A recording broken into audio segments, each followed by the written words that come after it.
2026. Our Pledge of Allegiance will be performed by Chief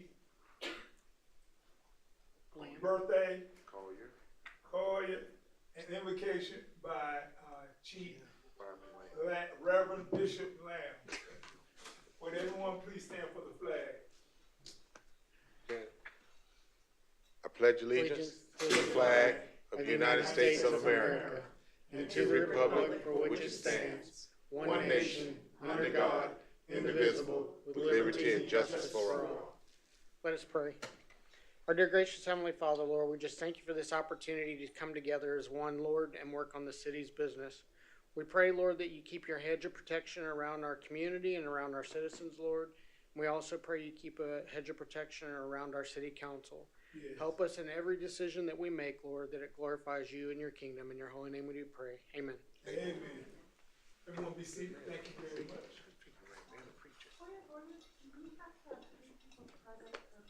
I was hoping you wouldn't ask me that question. That better be them, but I wanted to get started first there. Seeing that we do not have to vote on anything tonight, ma'am, we know, let's move forward. I have a plane to catch, he has a plane to catch, still have to do some unpacking too, and I'll be gone for an entire week. So that's the reason why I want to proceed forward, because I want to start punctual on time. So since it's nothing that we're gonna vote on, that's the only reason why I took that position. Do you object to that position? Do you support that position? No, I'm fine. Of course, I guess when we get to talking about our priorities, I'd be concerned, but somebody should be here by then. I would think so, ma'am. If not, then we have to shut it down and reschedule again, and everyone will have tadpole eyes. Okay, Madam Clerk, would you do roll call, please, ma'am? Thank you. Yes. Mayor Blake, Present, ma'am. Deputy Mayor Weeks, Here. Councilmember Hearn, Councilmember Haas, Here. Councilmember Goins, City Attorney Garganese, City Manager Witt.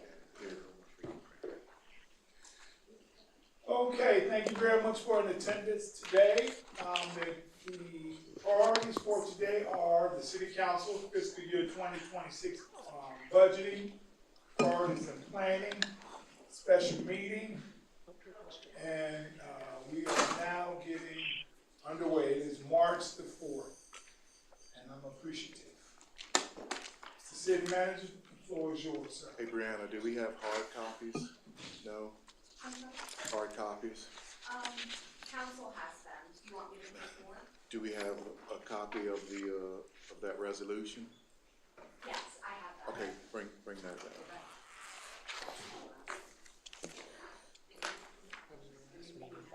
Yeah, Mr. Mayor, there is one item you'll recall that had a conversation with Representative Soroy. Okay. And we don't have multiple copies, Brianna. Do you Do you want me to make them? Yeah, I probably need 5 minutes. Okay. Okay. To be honest with you. Okay, yeah. Chair, I'd like to take a 5-minute recess. I need a second. I need a second. Oh, second. All in favor, say aye. Aye. Aye. Aye. All right, 5 minutes. It is now 5:05. Can I ask what it is you're looking for? And is it supposed to be the special meeting of, oh, we got the right one, okay. Yeah, Councilwoman Weeks, we needed copies of a resolution. I thought Monica was to send that to you guys, but Okay, we'll have Brianna. so I don't have it. Yeah, no, it was a. My check. Because I got the list of legislative bills she sent. I've got that up, but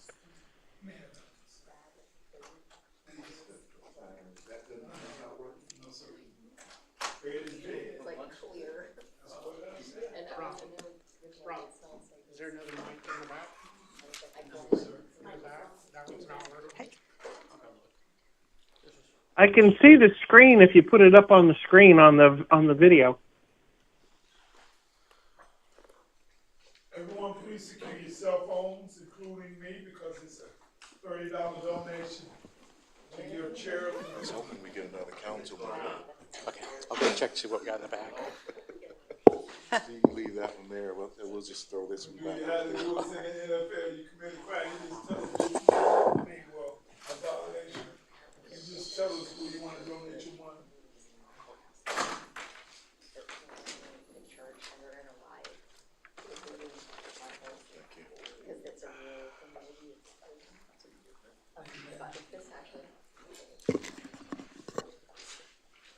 Mr. City Manager, can you put the resolution up on the screen? Because then I can see it.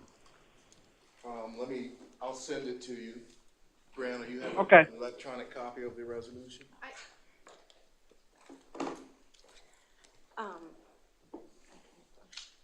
Brianna, I'll take care of it. I'll send it to you. Thank you, sir. And I got it.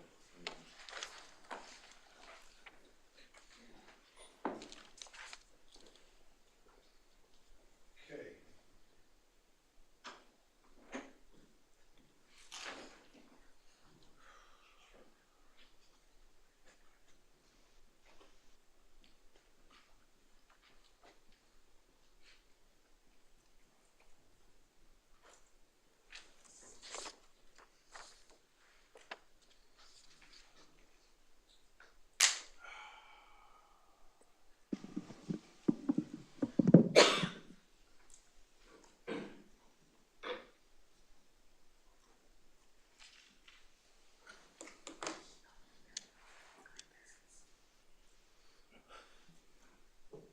That's good. I'm ready, Mr. Mayor. Okay. Oh, I got it. Okay.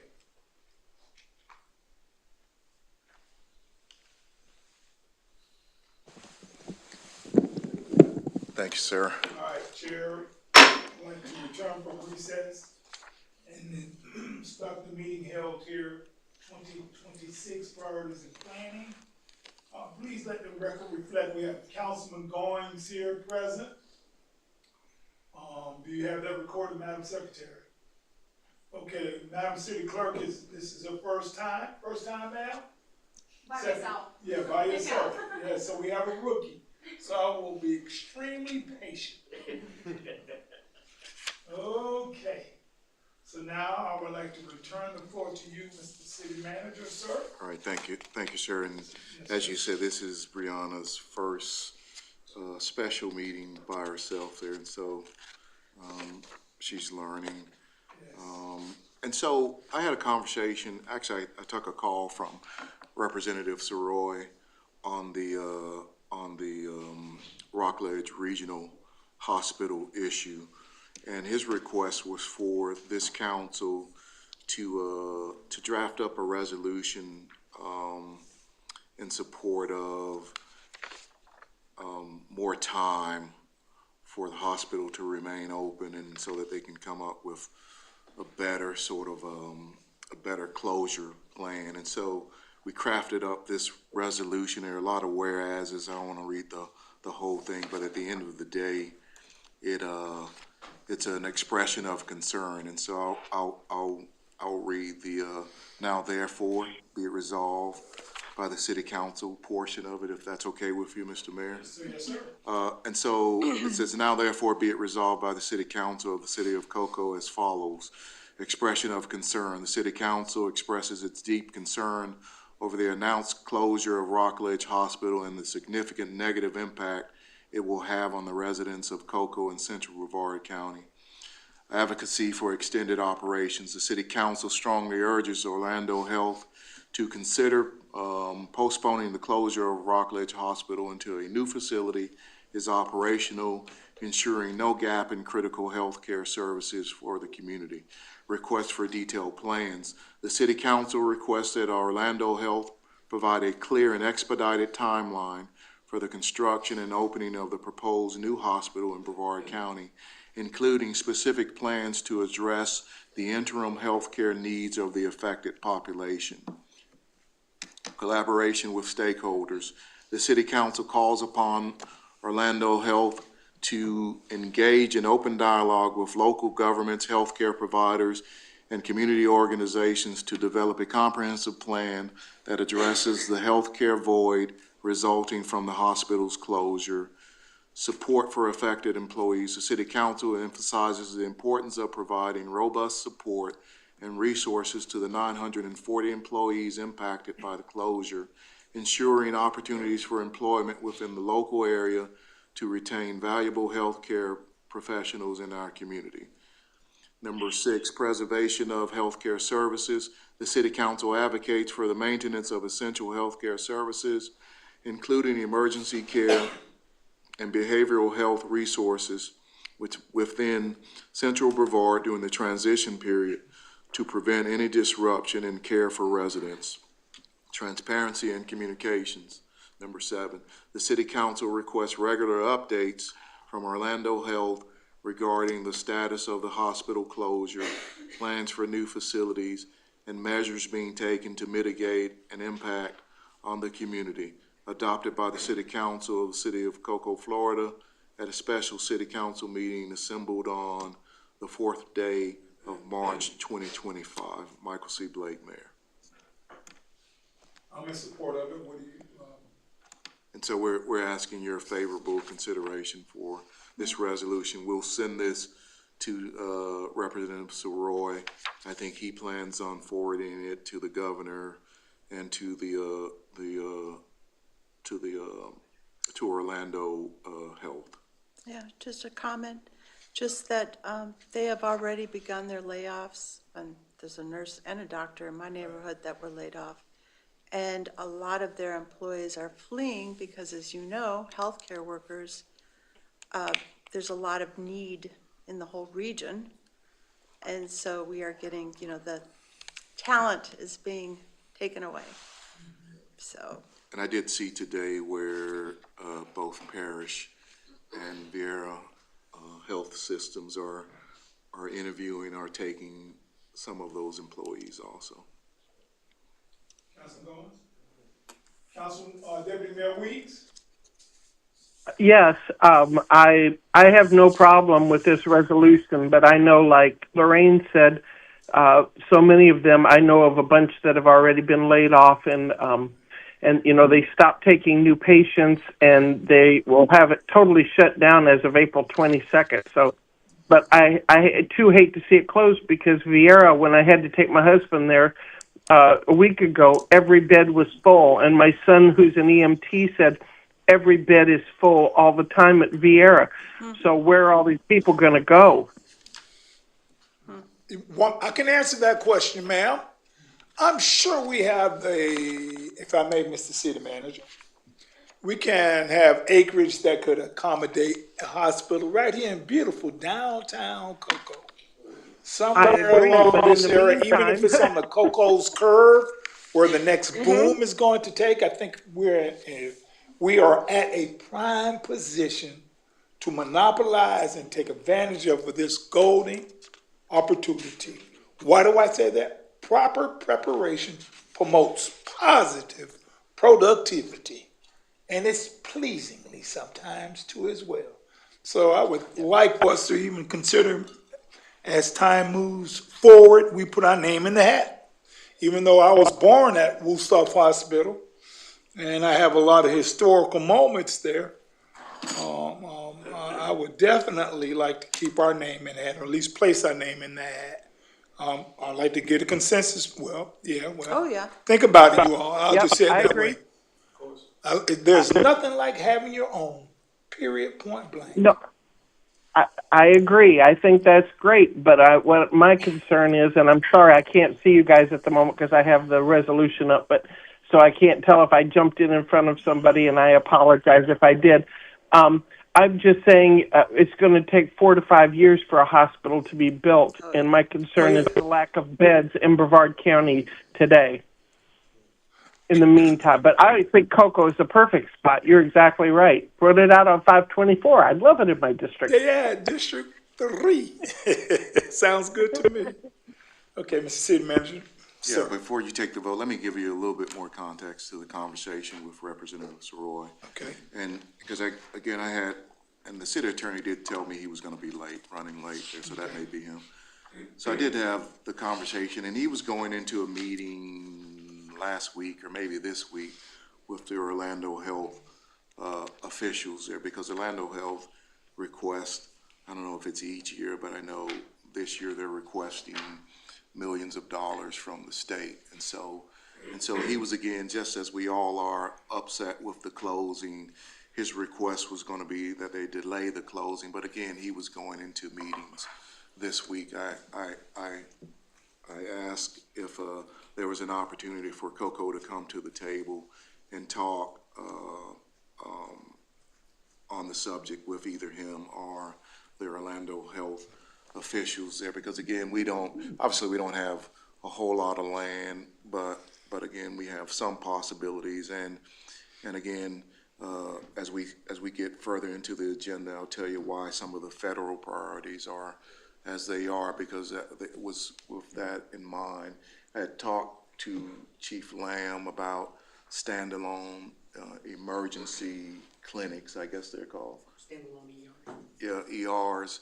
And so just kind of that thought process of, hey, let's at least start pitching what we've pitched before over at the old Dr. Jolie Smith site, you know. So again, Representative Soroy did promise to come back to us, but he was going to ask a number of cities to actually propose and present resolutions so that he could elevate the issue to the governor's office.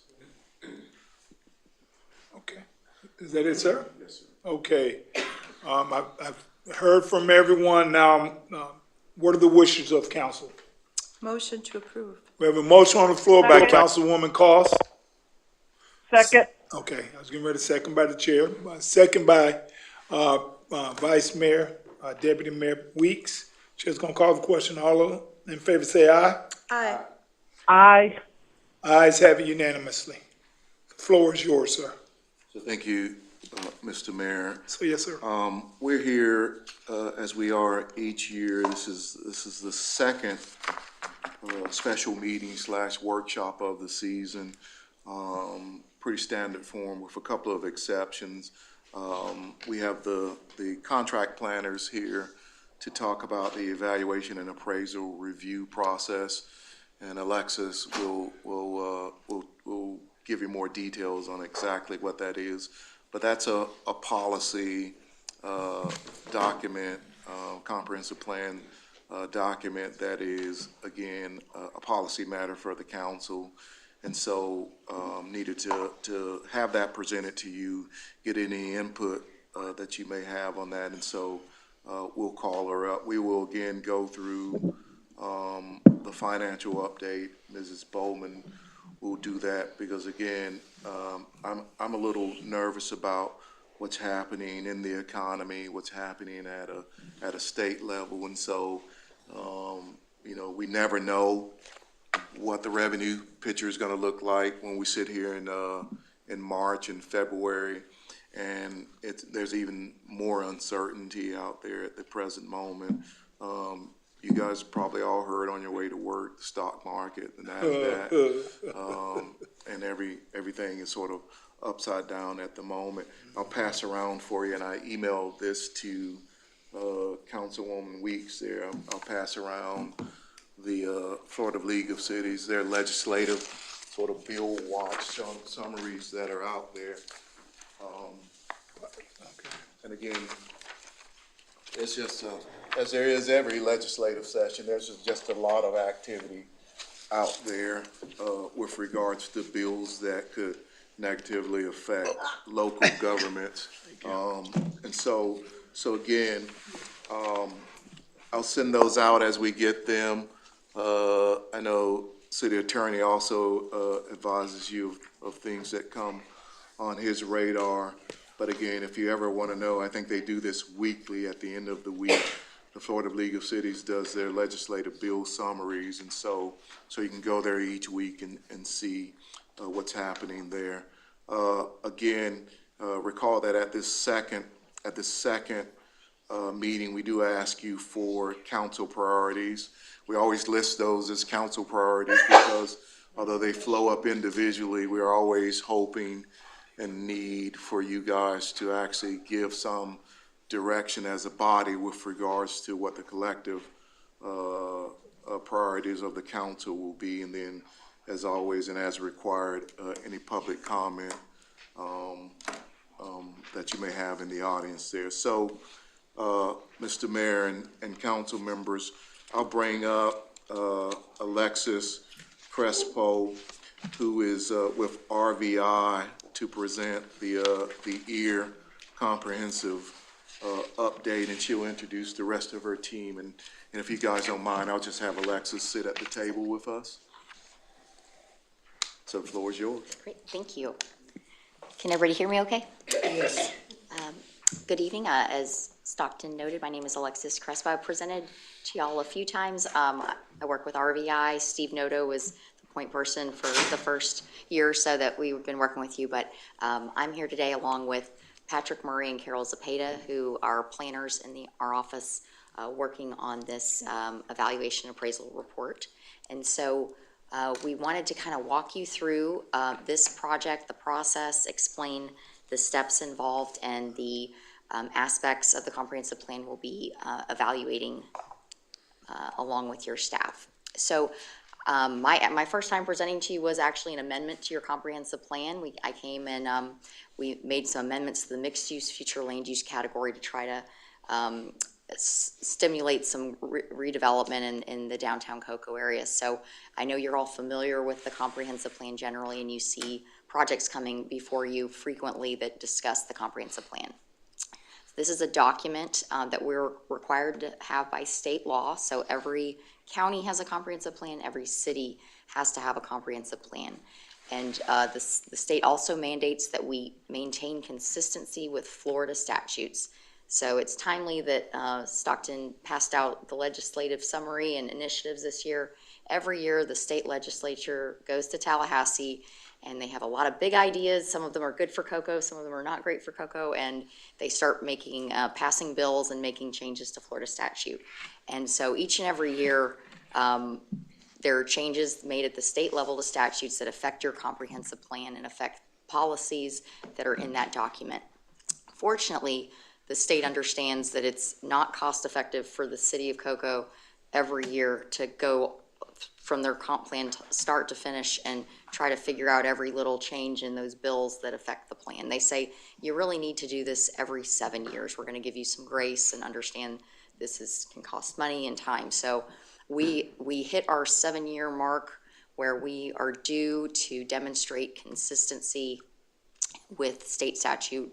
And we have to do so by sending them amendments to meet the state requirements by October of this year. So we've got a timeline on us, and we do know just from our cursory review, we do need to make some changes to be consistent with the Florida statute. So we know that. This is, again, your comp plan. This is not your land development code. We're not going to go into your zoning ordinances or the zoning districts and start making any changes that often get property owners up in arms or making changes to your future land use map. This is, and Stockton and I have spoken about this with staff, we really feel it's prudent to really approach this and make the changes needed to be consistent with the state. If there are other changes long-term you want to make to your comprehensive plan, there's avenues to do that. Right now, we're time constrained to get consistent with the state, so we want to make sure we do that. In doing so, we are going to look at every goal, objective, and policy within the comp plan to evaluate for consistency. We'll go through each of the elements and proceed that way. So your comprehensive plan has many elements, or really chapters, where they divide up the subject matter. There's the one I think you work with the most or see the most as council is your future land use element. That's where we allocate density, intensity, and land uses to every property in the city, and it's always what's changing the most in the plan. You also have infrastructure elements. You've separated your stormwater, your sewer, potable water, all into separate chapters under the infrastructure heading. You have housing, schools, conservation. So there's a broad level of subject matter. I can tell you that The ones typically impacted by state changes are your capital improvements, your transportation, when they change stuff like concurrency and items like that. So we were engaged as part of our contract with the city to start looking at this just last month. You did do a light update in 2019, so your last comprehensive plan is dated 2020. The planning horizon, or the length of time that plan looks outward, is to 2030. Your plan per the state law must look out a minimum of 20 years. So we know just right off the bat, we've got to perform data analysis, look at your population growth over at least 20 years. We'd recommend doing a 2050 plan. That gives you a little bit of fluff. It's a nice round number. And so that will get you consistent with the state laws, but also give you a little bit of wiggle room in terms of the length of time we're projecting out growth of the city. So, wait, okay, so I'm 2050 projecting our growth through 2050? Yes. Okay. As part of this, and that's really the next slide is, let me get to the preliminary assessment here. So the first step in this process is we choose the year you want to plan towards, and we're gonna look at overall population growth. We're gonna look at demographic shifts. We're gonna look at, is the population gonna age significantly, or suddenly the people of Cocoa are gonna be much older, or are we getting younger people coming into town where we're gonna have stable cohorts moving forward? So we do it, that's what the state likes to see, to know that all of our policies tie back to that growth. We'll also look at your vacant available land for development. We'll look at available housing stock, the infrastructure available, as that really is the basis for the amendment. So that's what we're actually working on right now as we move forward. So we go back. So I've touched on that phase approach. In terms of the steps in this process, we're doing our research, and as I noted, the assessment report right now. We will issue the assessment report to staff and city management. We certainly we're here can be here at any meeting you want us, so we could always present that assessment report, advertise it, so that the public can come and walk through our findings in terms of what are the state changes needed based upon our analysis. Then we'll just immediately put pencil to paper and start making any policy changes needed to be consistent with the statute. So we'll do that over the summer months, and then we'll be back before you late summer and earlier if we can, in order to have you allow us to transmit or send this up to the state for review, where they'll look and make sure it's consistent on their end. After the state reviews it, we'll also have one final adoption hearing where we can incorporate any comments they may make about our amendments. Okay, just for the record, if you want to say something, which I want you to exercise your First Amendment, just raise your hand, I'll write it down, and then you can ask your question. Okay, all right, great. So that's our timeline. This allows us to meet, again, that deadline we have with the state to send them a legally consistent plan by, excuse me, October. I talked about the preliminary assessment that we'll have done here in the next month or so. In terms of community involvement opportunities, tonight was advertised and certainly an opportunity. We have a light audience, but we will publish the preliminary assessment on the city's website.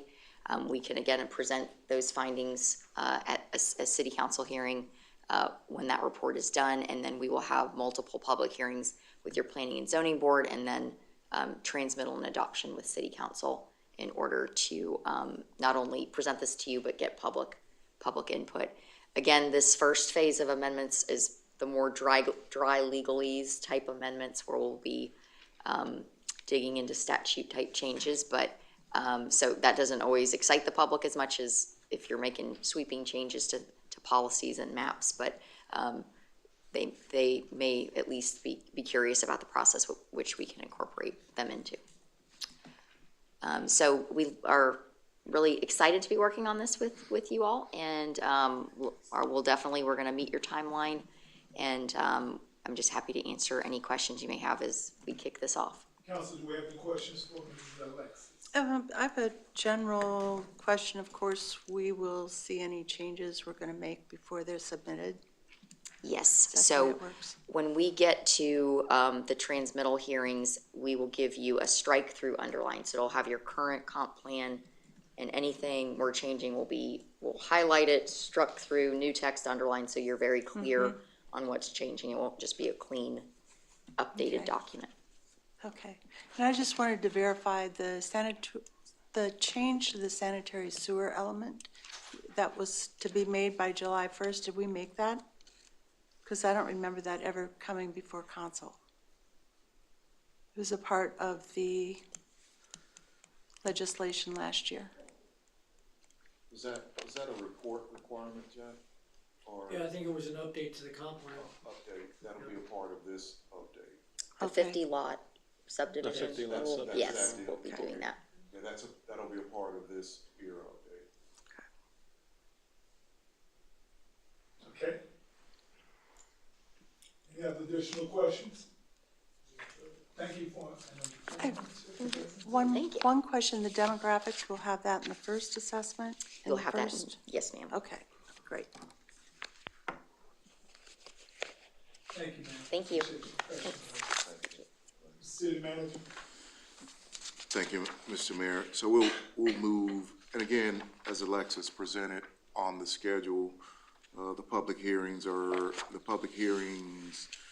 gonna happen sometime between August and September. So obviously, you'll get an opportunity to see the full plan, as she said, strike through and underline. So there. I'll turn it over to Mrs. Bowman to do the financial update and let me give you the.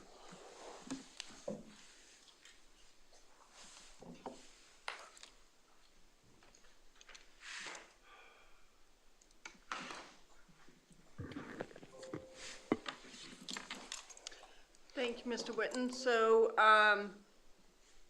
just wanted to give you another brief financial update.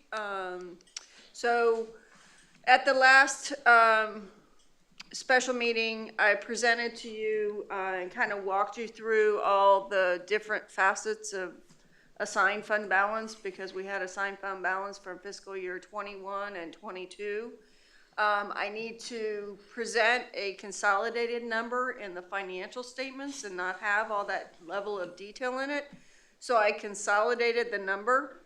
And so this slide is showing you what the detailed categories are that go into assigned fund balance. What you will see in the financial statements is the one number of the $20,666,558. What I had shown you previously was $16,631,258. Some slight adjustments were made to, as I consolidated the numbers and got them all together. And if you'll recall, I had on one slide a $3 million item for early debt repayment that was just shown on the fund balance slide. And I moved that money over here so you can see the line up here for early debt repayment. So I merely moved the $3 million from an individual line into the line that says assigned fund balance, and I didn't change the total fund balance. It remained the same. I just added and subtracted, and the number stayed the same. So I'm presenting this to you to show you what you will get, and you will see from the auditors when we finish the audit. They'll come back and present the financial statements to you. It will be one line that'll show this $20 million.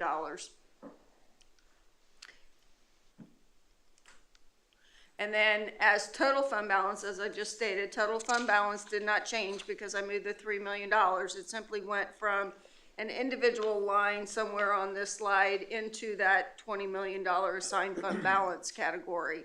And so the way that I have to present it in the financial statements is these categories according to my GASB requirements. So I just wanted to update council on that and demonstrate that the fund balance is the same, and the detail of the assigned fund balance.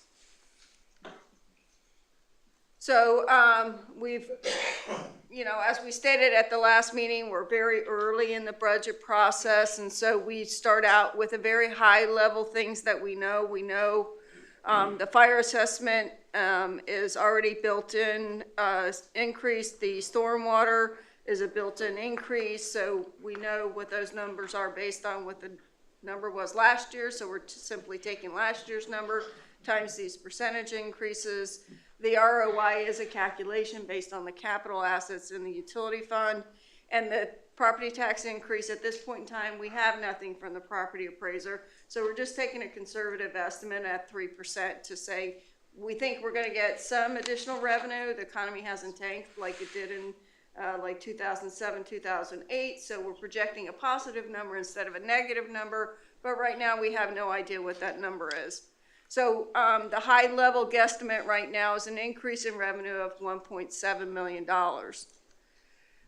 We do have an update on this slide that we met with the insurance company, and based on the claims that we have right now, we are fully insured, but our broker is estimating an increase of about 15.7%. And we had a much more conservative estimate on the last meeting, so we wanted to update you again to show you that you never know. We had 7.5% on the last meeting, so it doubled. And that's why, as the city manager alluded to a few minutes ago, we don't really know what's going to happen at this point in time. That's why you try and keep fund balance, because you don't know. This is a recurring cost, so we would need to come up with recurring revenue to meet that, because as you know, we need to have a balanced budget. Our revenue needs to equal our expenditures, and we don't want to use recurring revenue for recurring or non-recurring revenue for recurring costs like medical insurance. And on the medical insurance, we've actually done a good job over time. Ms. Jamani, Mrs. Bowman, along with our insurance consultant, because when I came, we were self-insured. We flipped to fully insured and generated some savings, or at least held the percentage increase at a single-digit percentage here. I think we've been single-digit percentage increase for the last 4 years. We have, and they've been able to negotiate every year. This, Yeah. I just wanted to add, they are working on going out to bid on this, and Yeah, this is largely due to the GLP drugs. If you've seen all the commercials on TV related to the Ozempics and all of that, those are big drivers in the health plans. And so now next year, the medical provider or the Cignas or all the providers will be putting more stricter guidelines on the use of those or authorizing them. But in the meantime, our broker is going to put a bid out to try to reduce this 15% to a lower number. Yeah. And that's at again, my direction, your concurrence, because we flipped from the self-insured to the fully insured. That generated some savings, and so we were able to minimize the insurance increase.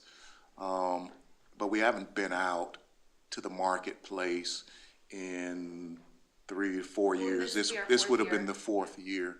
And so I just don't think that we can, in good conscience, I don't think the tactic of going to the insurance carrier and saying, hey, we're gonna go out, give us your best, so we don't feel like that's a strategy that is gonna work. They will go and try to negotiate with the insurance carrier, but again, at the end of the day, I think it's time to go back to the marketplace. All indications are that we're not gonna do as well as we've done for the last 4 years. That 717,000 number, remember, is only a general fund number. I think that number is well over $1 million when you include the enterprise agencies. And so again, the big hit, as Mrs. Jamani said, are the GLPs, which are the Ozempics and the Wegovy and things like that. So by their more brand name there. So that's a big hit on us. Again, we're hoping we're going to come in below the 15.7, but again, it's certainly time to go to the marketplace and see what's out there.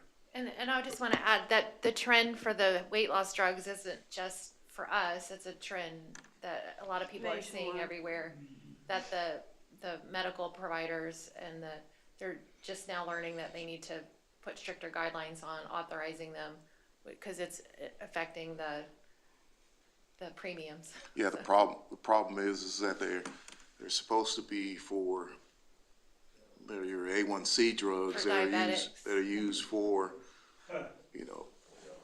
weight reduction. So that's part of the problem. Keep going. So, just wanted to point out, further on this slide that this shows about a $2 million increase just based on, again, very high level, what we think is going to happen. So right now, we're looking at a shortfall of revenue against expenditures of $328,000. And we'll find out more as we go along through the budget process. But again, there are many unknowns at this point in time.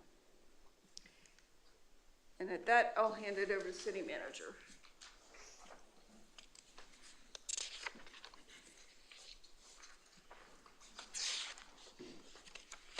Thank you. So again, we always come into this second workshop, I believe, at least since I've been here, asking you for council priorities, and we got a listing of those from, I think, 2 council members there. And I thought we had a slide for those, but again, we're missing Samantha, and we're missing, and this is Brianna's first meeting there. And so you guys did give me something. I got something from Councilman Goings and Councilwoman Weeks. And we can talk about those. I can take time out and copy those down, Mr. Mayor. But wanted to sort of start this section by talking about the federal appropriations request. And as you guys are aware, we have a state lobbyist, we have a federal lobbyist, and on the state side, the state's primarily looking for water quality projects there. And so we've been working to submit those water quality projects there. I think Mrs. Morgan can tell you that where we are with regards to projects that are out there. We're actually, we do pretty good there in terms of the projects that are outstanding or our needs. And so we are going to submit something in terms of water quality on a state level. We got this request. What's that? That was me pulling my, I'm sorry. Hold, guys. They're here. So we've been in dialogue with our federal lobbyists, and he believes that we're going to have an opportunity to submit appropriations requests. Appropriations requests are better known as earmarks. Now, none of us can tell you what's going to happen up in D.C., but again, we're gonna take our swing, or I was trying to get a hockey term. Slap shot? And so he asked that we submit to I think Senator Herodopoulos's, Congressman Herodopoulos's office some federal appropriations requests, and perhaps to Senator Scott's office there. And so again,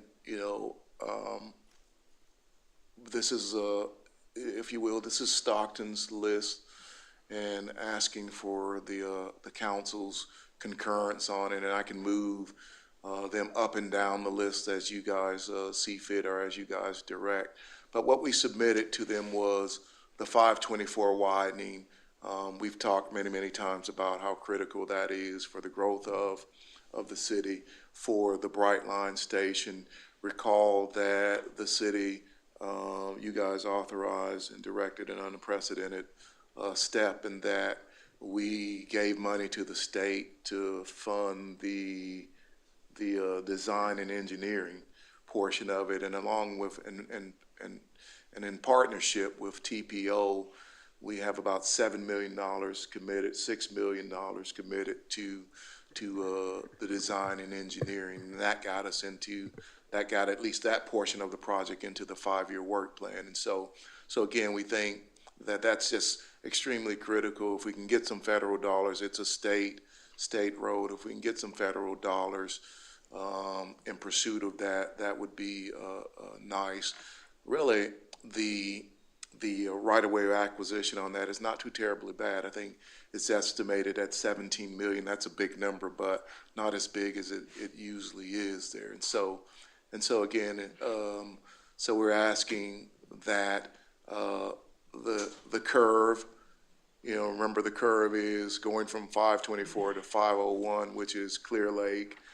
So the curve, we're working with, and that again is, and they're going to reach out to you, Councilwoman Weeks, because that design is a roundabout design.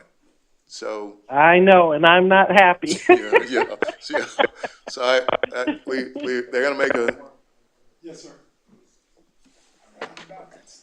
Calming traffic. So they're going to make a special appointment to visit with you, Councilwoman Weeks, I feel so special. and sell you on the safety efficiency of roundabouts. They could try. Mr. Winton, one thing I wanted to interject on is the State Road 524 widening. We have not paid FDOT yet. As far as I know, they're not ready to go out to bid. Normally, once they do that, they'll request the payment, and then if it costs less, when they get all done with construction, then they pay us back. So they put that money in escrow, but we have not submitted that to FDOT yet. We're waiting for them to request the payment. And that's in your fund balance Yes, numbers? that's correct. Okay. So 524, 50, State Road 501, i.e. Clear Lake, and then the Cocoa Brightline Station Gateway Road. And that is the road that takes you into the Super Walmart, Cocoa Super Walmart, that'll take you into the station. And so the city attorney's office has been working with the Walmart attorney on actually finalizing that deal. So we're hopeful that they'll give a portion of their property to us. We only need a few feet for a certain distance to actually build a two-lane entry road to the station. That'll benefit, obviously it'll take you to the station, but it'll benefit the Cocoa Super Walmart there. So we've been in conversation with them. Mrs. Morgan has worked, has been in multiple meetings with FDOT on the design, and again in meetings with Cocoa Walmart. We've all been there with Cocoa Walmart, and so they've been receptive to that. And I think that'll, along with the curve, that'll be a great entry point to the station there. The Indian River Drive septic to sewer conversion, again asking for money on that. As was mentioned by Councilwoman Costs, there was, I don't know if there still is, conversation about overriding the governor's vetoes from the last session there, and so we're asking for those dollars on both state level and now on federal level also. What I alluded to earlier was the Dr. Jolie Smith Community Center Healthcare Facility, and I think we actually penciled that in at $7.5 million to actually set up a community health clinic in the Diamond Square community. Again, Brevard Health Alliance has identified that area as an area of need, and so I know they, a couple of years back, they had some dollars that were available, and so we thought we'd take our shot with the feds to ask for some dollars there. And then the multimodal regional stormwater facility and park. Recall that in the curve are on the Brightline site, the city has approximately 40-something acres. 25 acres are in a conservation easement that we're working with the St. John's Water Management District to relieve that easement. We think we'll be successful. We'll have to purchase some mitigation bank credits there. And so you saw in Mrs. Bowman's fund balance numbers there, you saw the economic development set aside to do that. This is the other portion that was given to us by, I forget the local family that donated this, and their stipulation on it was that it be for recreational type facilities or amenities. And so we would turn that portion, if you think back to the bubble plan, we would turn that portion into a stormwater facility that has some recreational functionality. And so this would be a great, oh, she has it on here. Okay, so we do have what was submitted to us in terms of individual council member priorities. Councilman Goings, you want me to go over this, or you want to take it from here? Can I say one thing? Okay. You want to defer, or you want to say something? Yeah, well, it was pretty simple. I know we get funds from the state of Florida from the SHIP program, but I think we'll agree that we don't get the amount of funding that we should get. But is there a possibility to add on that appropriation with the federal housing grant program? Well, I mean, I've had those conversations with our federal lobbyists, and so the state programs the federal program is the CDBG. CDBG and home are the federal program, SHIP is state. SHIP is state. And so, not sure that, in terms of submitting the appropriations request, you gotta be strategic there. We're gonna be there. I'm not sure if Eddie will be there tomorrow in DC. So let me talk to him about the wisdom of asking for those additional dollars for those types of programs under the current administration, and then I'll circle back to the council. Okay, Councilwoman Cost. Well, my question was resolved because Councilman Hearns just got here. I did have questions on the presentation, though, just a couple simple things I wanted to ask. And I'm sorry I don't understand this.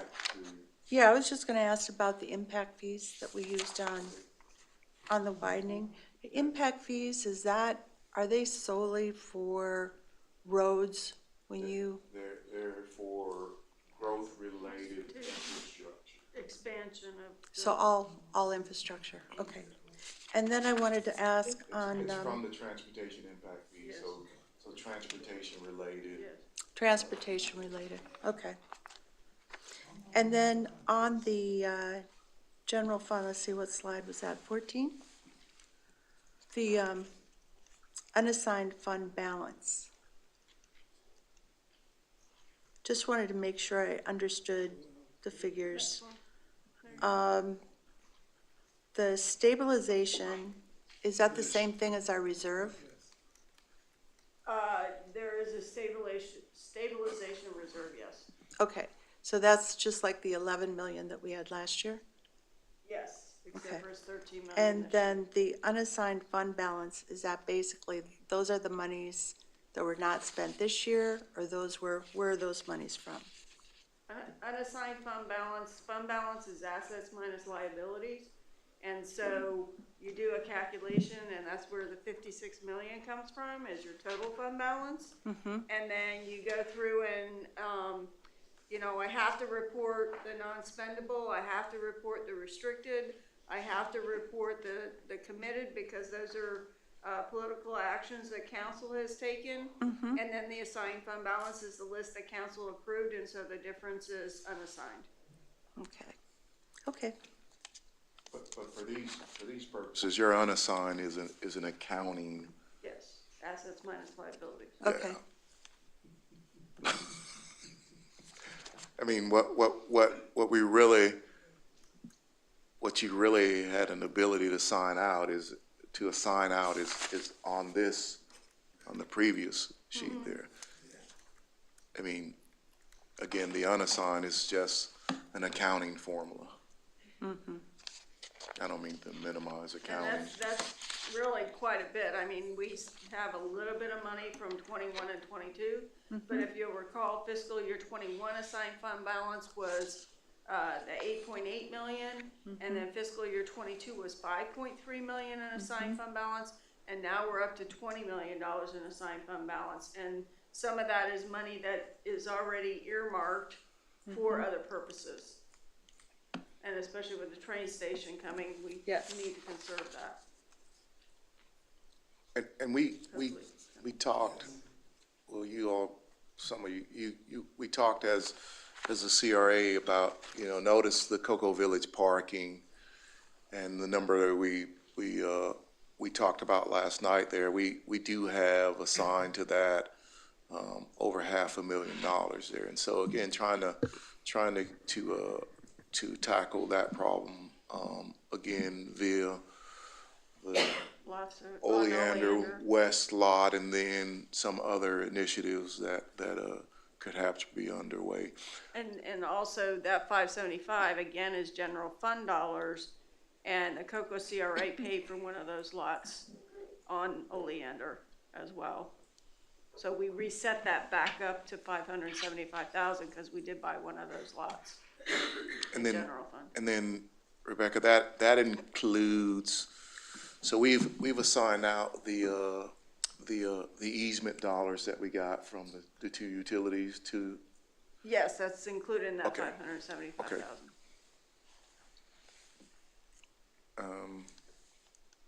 And so if we don't have any other questions on what was previously presented, I'll move to what was submitted individually as district priorities. Yeah, I know on one, the RFP for my number one was, the Orange Street, property. I do know, I understand that is a part of Cocoa CRA. Right. And so I still wanted to put that as a part of a priority in mind. Yeah, and Mrs. Neuterman is actually working on that. And I'm be honest with you on that one. We're setting that up so that the RFP is soliciting a not-for-profit to come in and do that. Because of capacity, because of experience, just I don't want rookies bidding on that. But again, that parcel is actually it's two parcels there in ownership of the CRA, and actually the landowner that is south of that has agreed to donate very small sliver of their property so that we can increase the density on that parcel there. So again, I want to recognize them for doing that. All right. This is something that I believe that we could actually take a vote on tonight. I brought this up several times about the museum, and I believe it's time for us to move forward and selecting or proposing an individual coming in or a nonprofit, whatever it is, create that RFP for the museum. I believe it's been long enough in my eyes, but I think we need to make a move sooner than later. Talking to the city manager, he doesn't believe it'd be smart to do sole source. That was something that I brought to him to go that route. But he believes that the RFP route is the best route for this situation. Yeah, and I think it's a matter of competitive solicitation or the requirement for competitive solicitation within a CRA. Although I know this is a city asset, you know. Well, the CRAs follow the city's policies as far as Right. purchasing. Yeah. So I just think that, yeah, it's the necessary course of action. Okay. So thoughts on how I feel about the museum. I believe again it's been long enough, and we need to start creating foot traffic, which could be nonprofits coming in having events. It could be Divine Nine organizations coming in having banquets, traveling exhibits coming inside of the museum. They're doing an awesome job in Brevard Museum on Michigan Avenue. I really would like that same energy to be right in Diamond Square. And so that's my thoughts on it. So what is that? What does that require? Yeah, so I have another bulletin point for that too.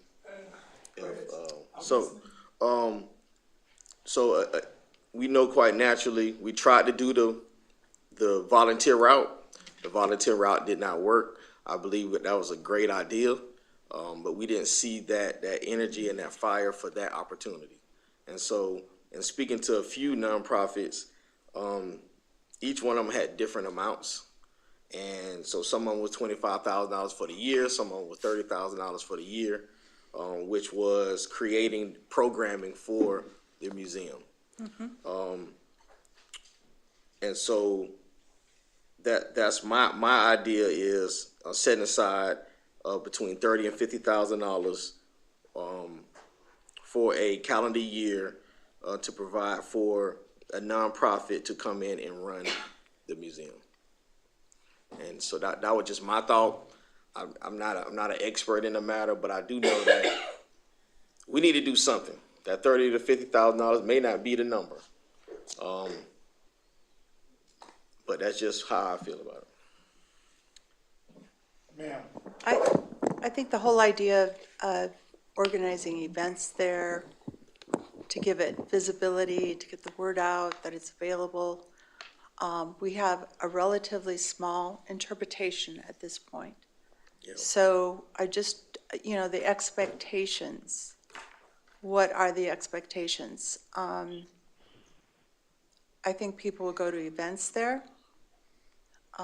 They can spend, an hour or two looking at the interpretation. Yep. But building those exhibits and the interpretation is going to be, that's a long-term thing. Yep. So when you say 30 to 50,000 a year, if you would like, one of my requests was to do speaking event, to plan a series of speaking events there as we, build its visibility and popularity. I don't know how much that would cost either. I'm sure it does need a dedicated organization or groups of minds. If you're talking about a nonprofit, there's volunteer energy there. I mean, basically, the History Museum, they've got somebody that's keeping the doors open for 20 hours a week, but the rest of it is volunteer energy. Right. And then they're trying to put together a friends, the museum organization that can do more, raise more funds, that sort of thing. So, yeah, I'm not an expert either. Yeah. I know I like to go to museums. I often go to museums when I travel, and I like the little what would you call them? Kind of the smaller exhibitions. They can be just as valuable as a large exhibit if done well. So I know what Somehow put more perimeters in that. what I've seen at some of the other museums that I visited, they all started with a community committee, and that community committee worked with the nonprofit to create the programming. So it was a holistic approach to it, and that's just that's from what I've seen. It wasn't necessarily the nonprofit by itself.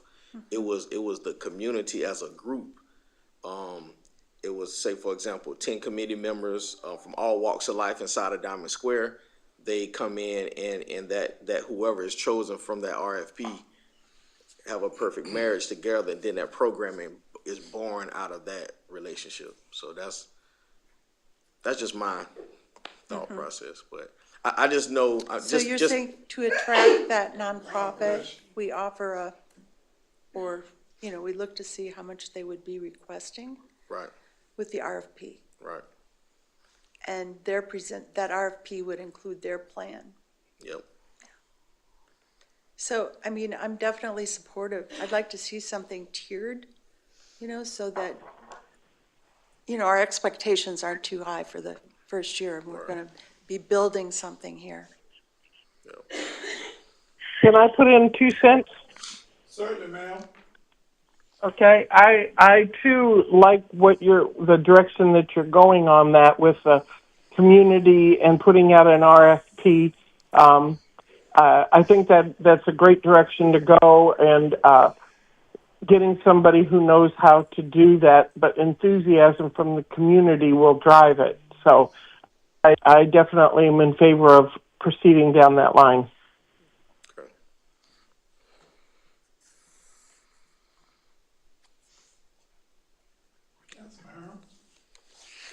Are we moving on?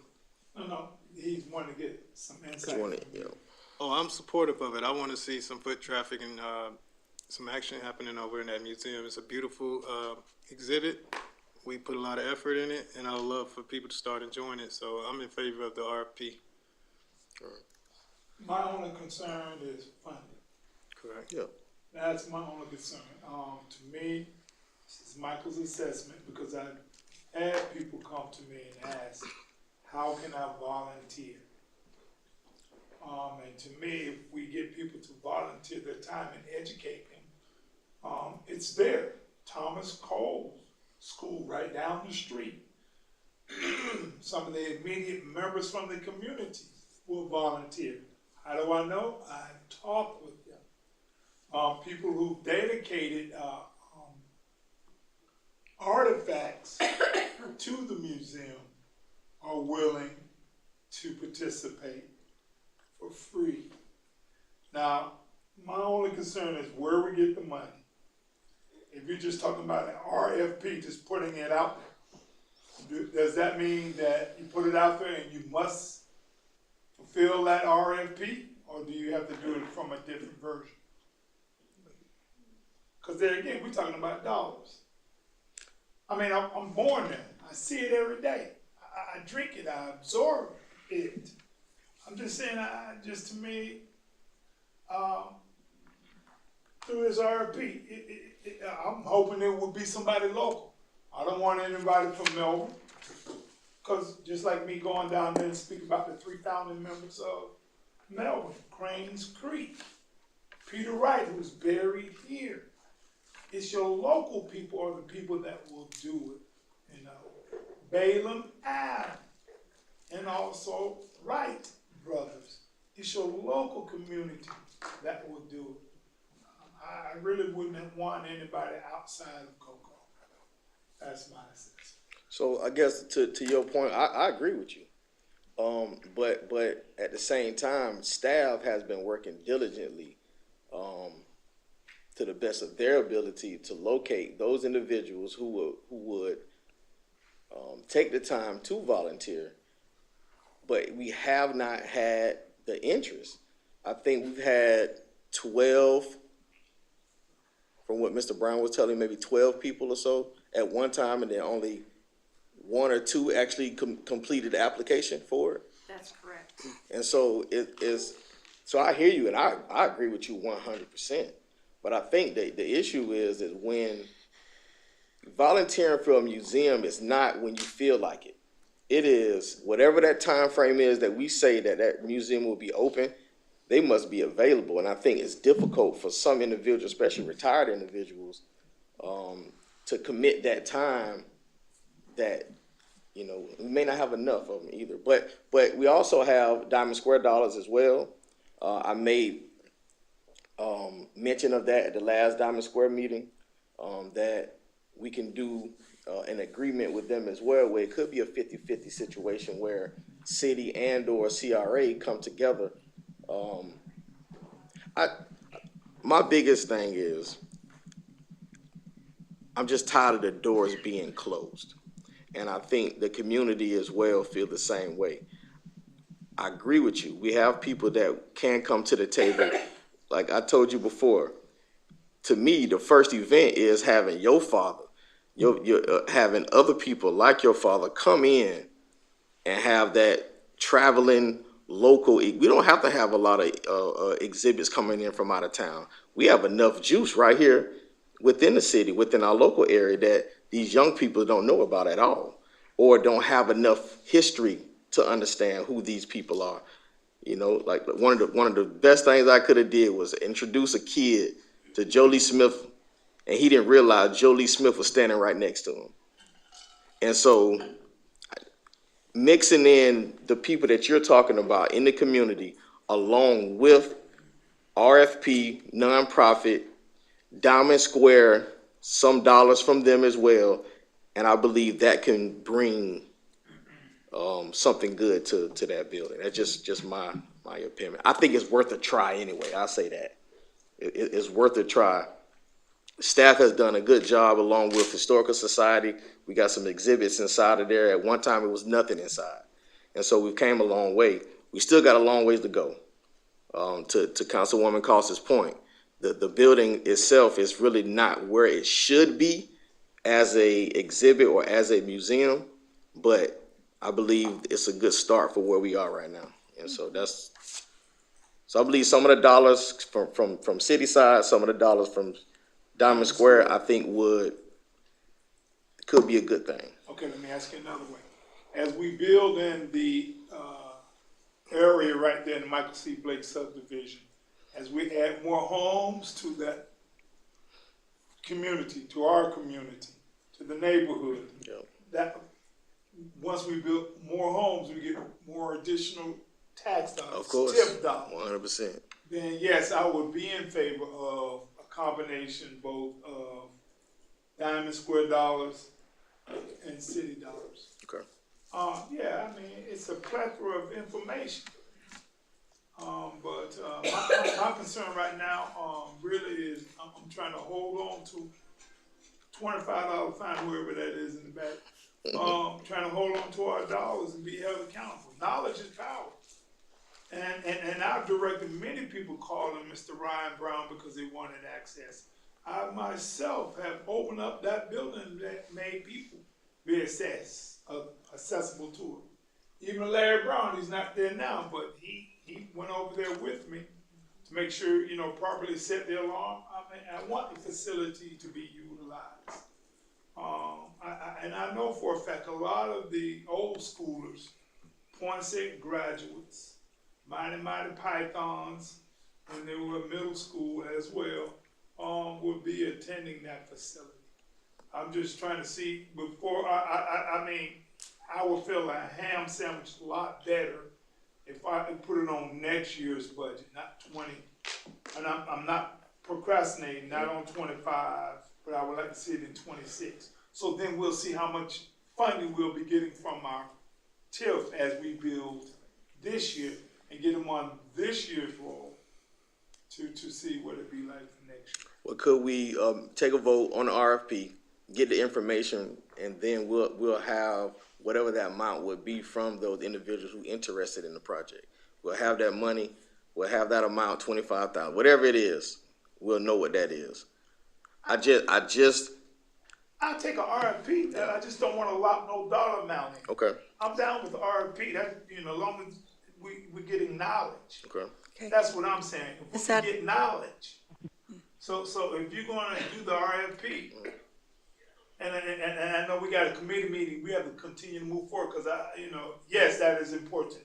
But I'm just saying, if we just get an RFP, I'm not ready to allocate any dollars to it. That's what Michael is saying to you. Okay. Okay, is that a motion? Yes, ma'am. Then I'll second it. Call the question, all in favor saying aye. Aye. Aye. Okay, we placing it out on that RFP. Do you have that, Ms. Bree, early? Well, let me make sure I have it. So we're gonna place an RFP on the street for the management of the Leon and Jewel Collins Museum of African American History and Culture. We've not allocated any dollars to that endeavor, but we're going to ask the proposers to submit a budget for doing that activity. It's a okay. Yeah. Because What's your thought on that? Cause your gears turning in your head. Well, I mean, to be consistent, when we put RFPs on the street for a service, there's a budget associated with that service, and so again, because it's governmental purchasing, but it's also people don't really bid if they, you're serious when you attach dollars to the initiative, And let me just tell you the way the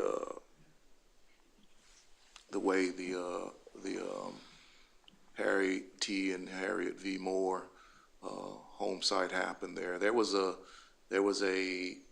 committee that was functioning in the community for a number of years, and there was a state appropriation for the home sites there, and so Brevard County just got lucky, and one of the state legislators from Jacksonville Ribault High School,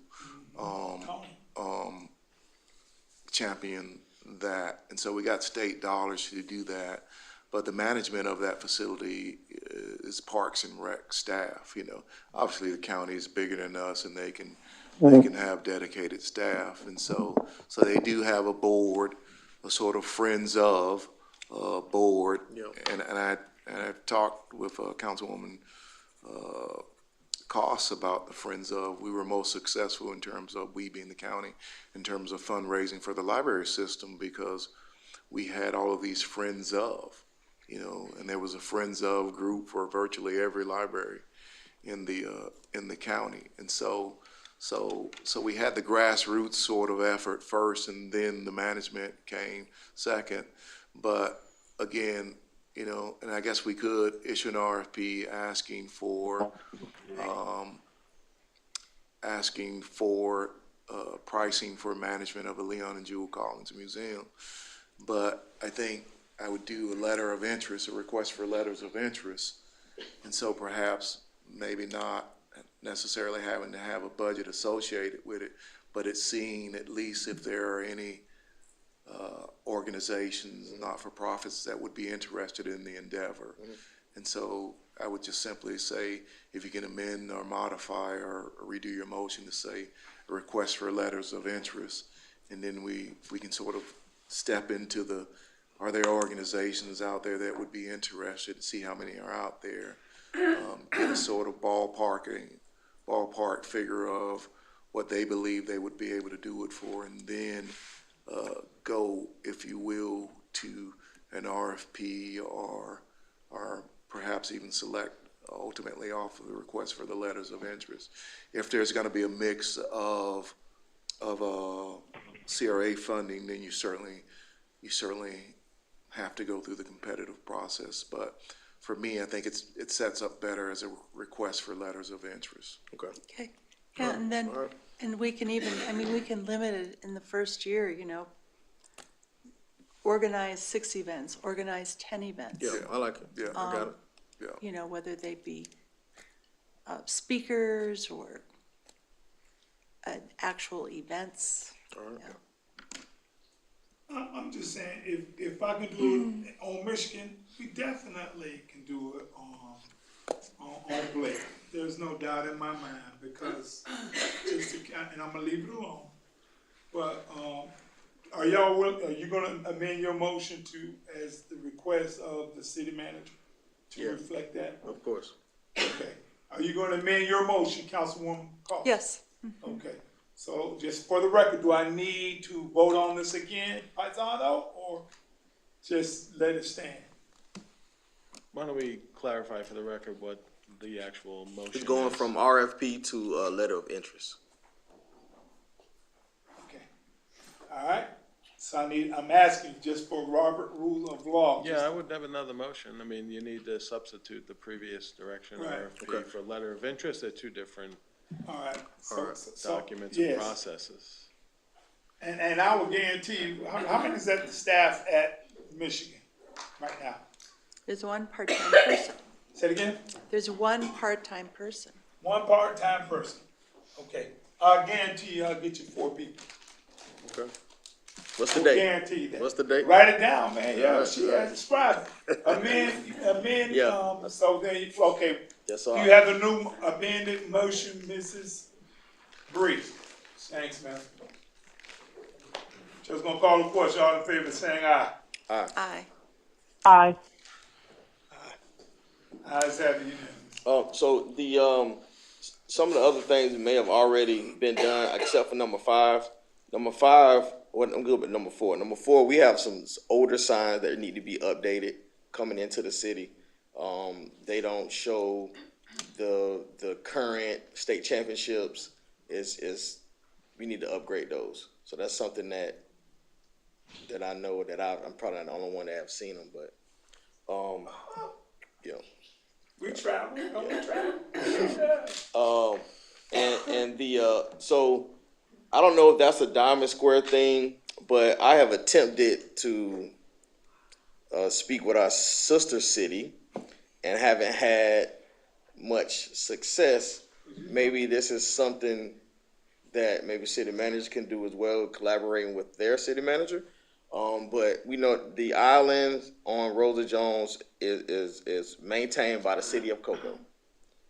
And so what I'm asking from them was something simple.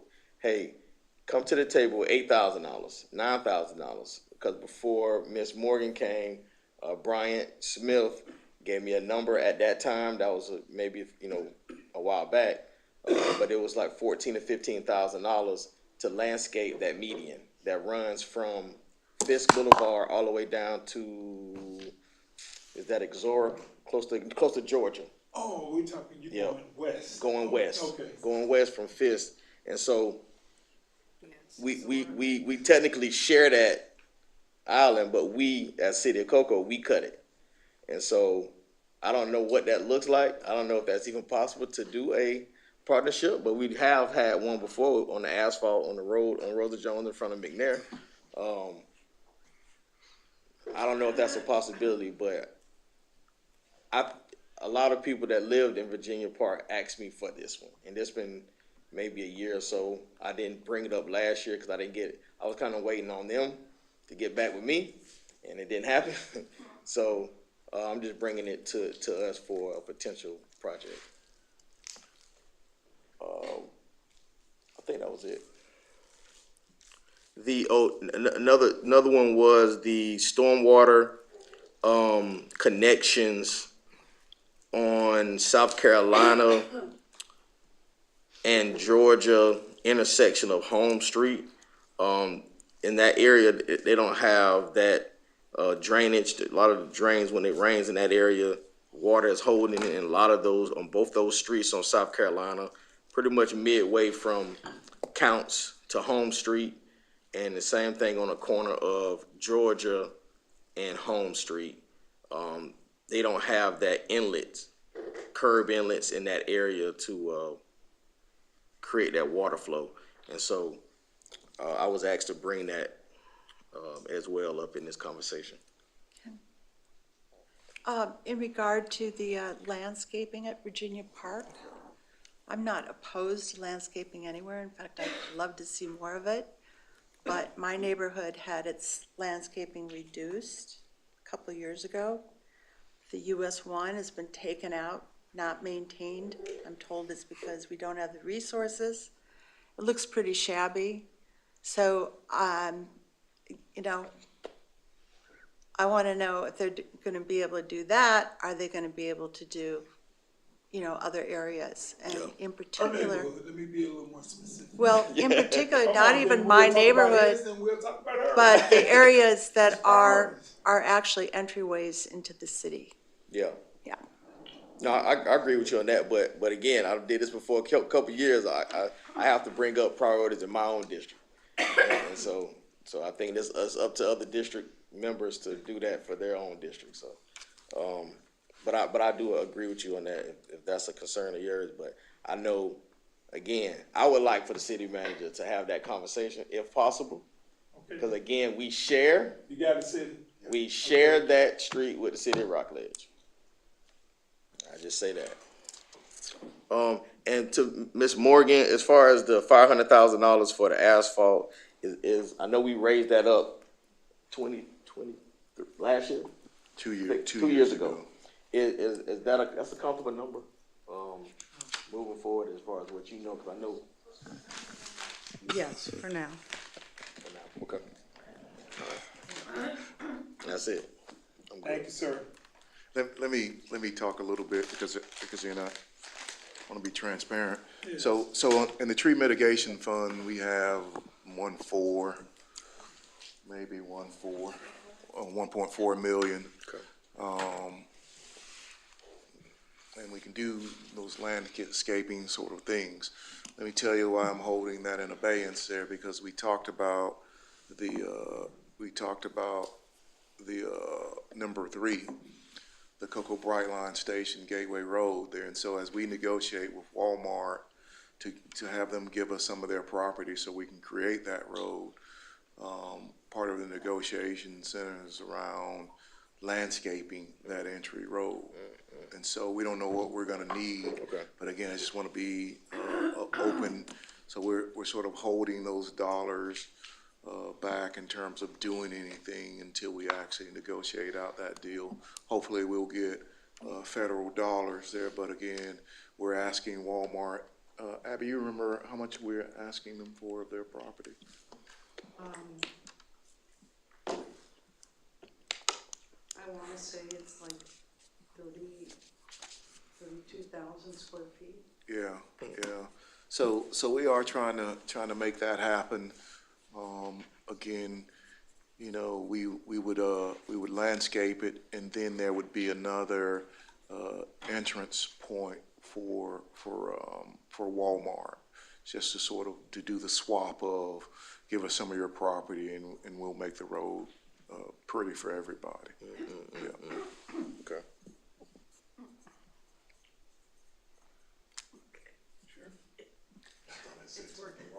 No, yeah, I was walking ready to give him the bag. All right, I'm good. Okay. And so, Councilwoman Weeks, we're on your listing. I don't know, are you looking at the screen? I am looking at the screen, but I have my list here as well, but it hasn't popped up on my screen yet, because there's a delay. I've still got yours up there, there we go. Okay. Yes, and I will say, I think I've got on there about the entrances to the city, along with what Alex said, and I understand now what you're saying about holding the money in abeyance, but all the entrances to the city definitely need sprucing up to make us look better. But yeah, my first priority was I did not want to see the property taxes go up because everybody screamed very loudly last year, even though the millage rate didn't go up. Their property values did, and their taxes went up. And I've heard so much from people about that. So I'd like it where now obviously we have a lot of new homes and a lot of new properties coming on board. And so we will get additional funds from that, but I would sure like to see us keep not the millage rate, but have it at the point where their taxes are the same this year as they were last year. So my phone's not ringing off the hook with people screaming about their taxes. And then obviously the trailhead and all that for the park is my number 2. And I also have heard that there are grants that we could put in for to help with that, with those costs, to make that money that we have go even further. And eventually I would like to see it have a pavilion and bathrooms there at that entrance like there is at the one in Cocoa Bay, especially if we're going to have, groups going in there. Yes, there are bathrooms across the street at Junie Rios, but they'd have to go over 524, and it'd be nice to have those there. So I see 1 and 2. What was my number 3 was the septic to sewer, of course. Time is of the essence of that, so I put that as number 3. And then, can you scroll down out of? Beautify the entrance to Cocoa at I-95 was number 4. Yeah. I would like to, and again, it goes along with what Alex said. All of the entrances to the city really could use sprucing up. We look a little dingy along there, and then I think I've got on there the garbage along 524. That I got a second call today from somebody about the garbage and about the homeless camp next to the CVS. I told him to call the police when he saw him there. He said he was going to put a trail cam out there so he'd know when the homeless people were there to call the police. So, but anyway, I'm planning for the new fire station and widen Friday Road. With all those 400 homes going at the end of Friday Road, the people between 524 and the new subdivision are county. But I drove it the other day going to show property, and I kept thinking, my goodness, when you add another 400 people driving down that road, we need to do something. Now, is that a county road? That's a county road, isn't it? Yeah. But we can maybe light a fire under them. So that was my priorities.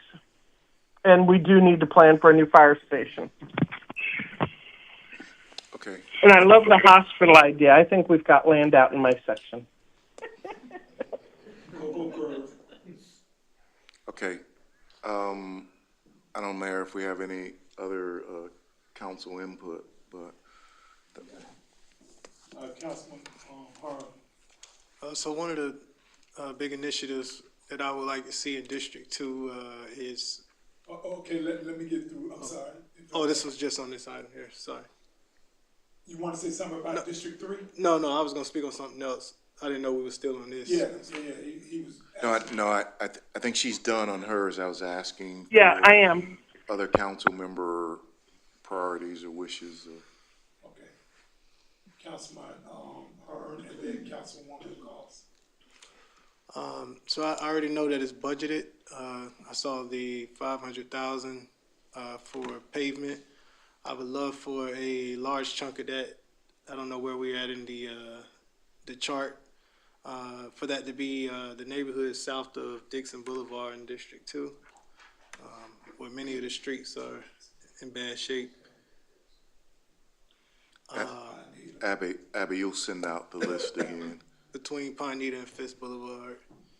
Right, she'll send. All that area. We'll send out the list of the priorities there. I mean, we arm wrestle each year about the list and how we came to the list there, but we'll put that ball back in your courts. And so we do have a list that is recommended by the pavement management system. And secondly, I've been thinking long and hard on this one. This is one of those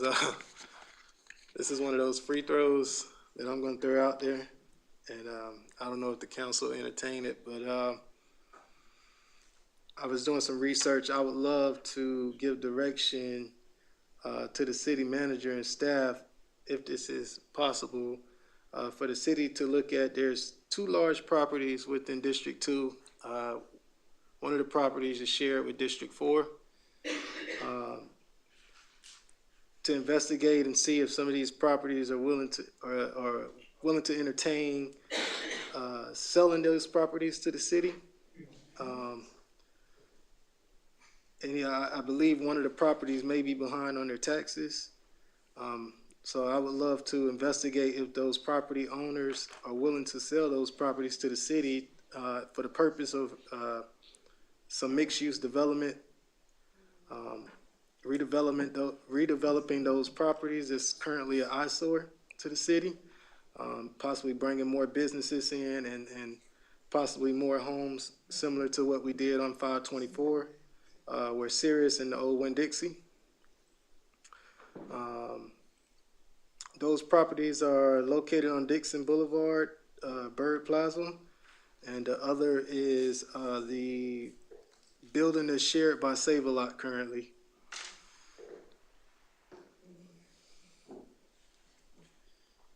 The empty building?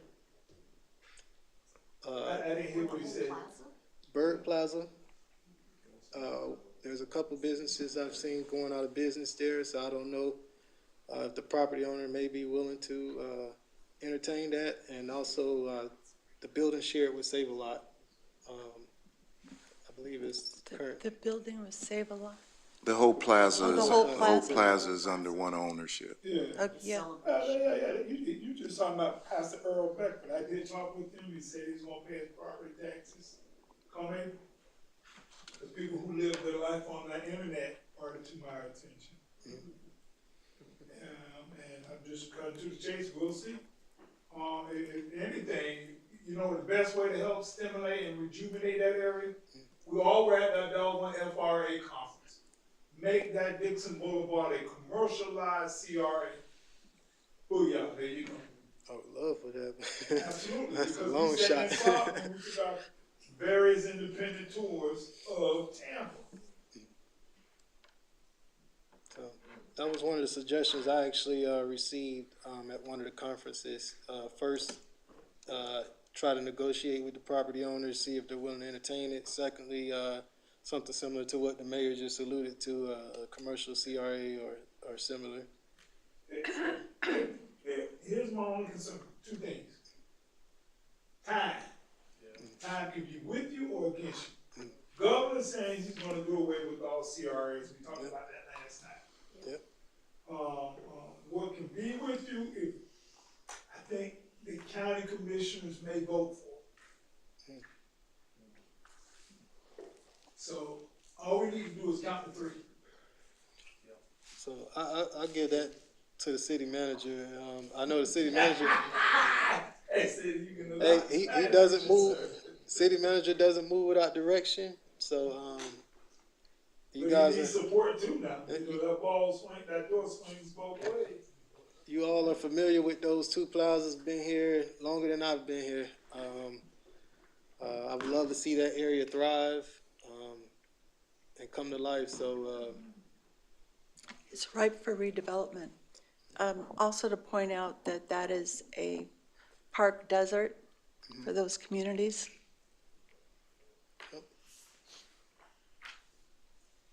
But the status of the complete streets there, I mean, they were gonna look at, wasn't Dixon Boulevard being considered, and they've talked about in the Space Coast TPO? We're just on, that project is just beginning, and so we've had a couple of meetings on that, committee meetings on that. Mrs. Morgan is actually on the meeting with that.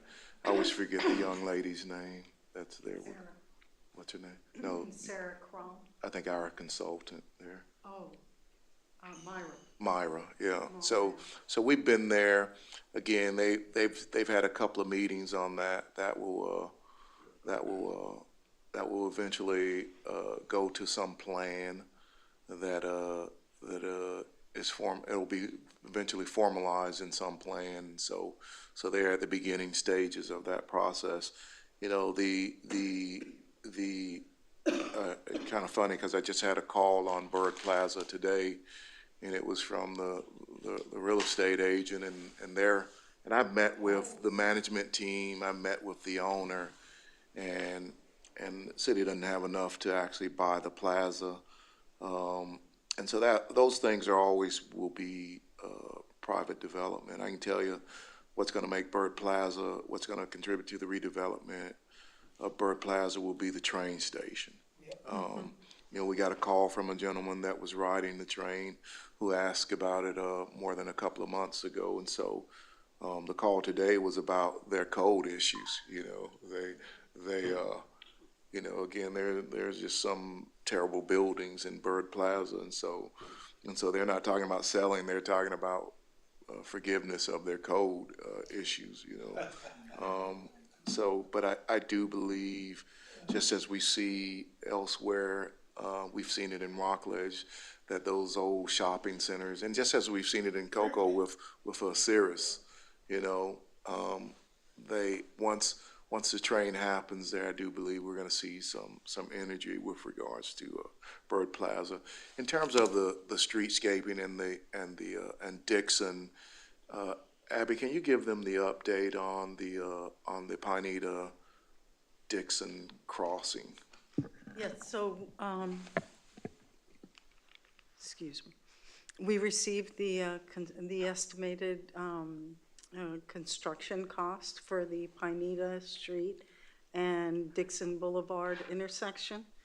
And so the plan is to go to the TIF board and request jointly with the county for funds to fund that project, the construction of the project. We already have our portion, I thought we already went. Yes. So and the TIF committee, TIF board is the the transportation impact fee committee there. And so we've already asked and received authorization to utilize some of our transportation impact fees for that project. Now the county. For the design, yeah. Yes. Is that not the construction?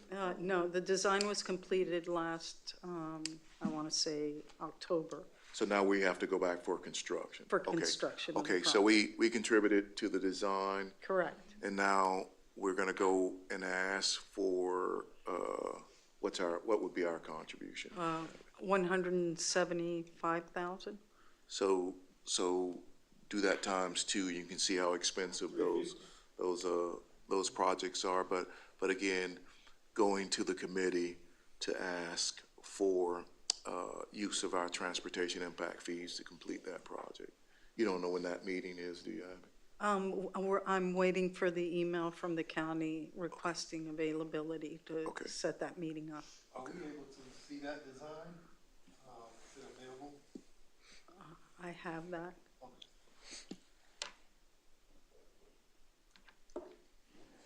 Okay, see.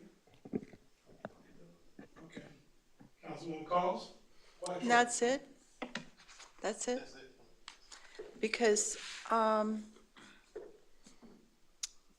I went back and, of course, I've always had my list to see if anything was checked off. And there hasn't been any progress. Well, there's been a couple of things that have been supported, but overall, it's the same list that I've been presenting every year.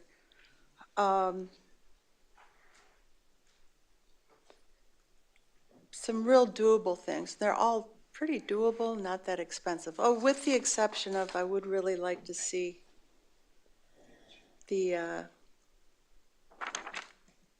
police waterways vessel. I know that would be an expensive item. But short of that, a couple of things I think are really necessary for the neighborhoods, and starting with the Cambridge neighborhood, to have add some high visibility crosswalks at the cross-street locations for Pine Ridge for the Pine Ridge area, which is, of course, home to Cambridge Elementary, to make it more walkable for the students. We did work there. We redid Cambridge last year, but still getting complaints, of course, from this neighborhood and every other about speeding.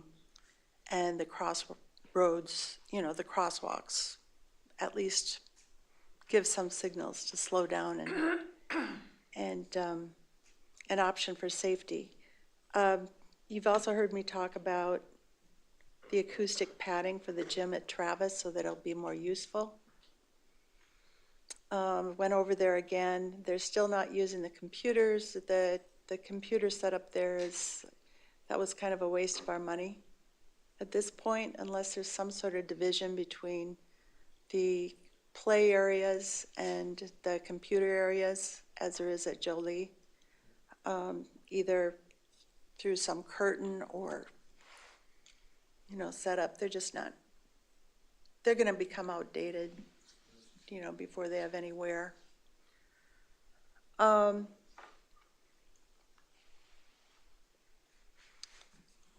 a long time, I've asked about bus shelters. I've talked with SCAT. I've talked with Stockton. We thought we had something going on Clear Lake.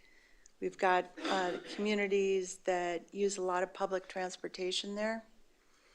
So the one, we're looking at Clear Lake Isles. In that area, we now have Orchid Lakes that is there as well. So potentially a lot of people that would like to use the public transportation system. Of course, I support the museum idea and want to continue maintaining, the history museum. The high on my list were the corridors, again, and also the corridor to the high school. And it's pretty nice going down Michigan Avenue. I know it must have been a decade or more when we did that work, going down Michigan, and the curved sidewalks with the trees that lead to the high school.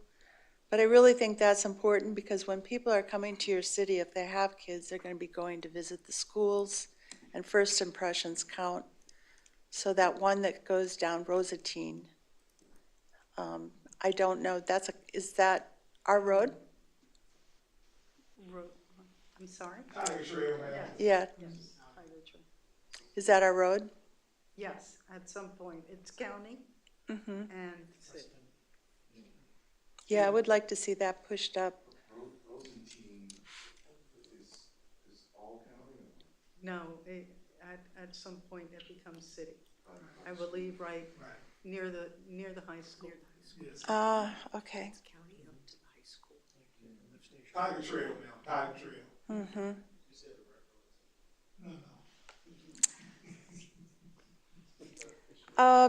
Really to do it right is probably a bigger project, but at some point, I think it's really important in terms of, as we discussed, first impressions, and particularly when it comes to new people moving here and checking out Cocoa. They're going to be looking at the schools and the entryways to them. Septic to sewer. And in this case, I'm interested in some sort of, and I talked about this last year as well, but the residents that are within the IRL Basin Management Action Plan that are already near a sewer line, using that money through the Sorrel to hook up.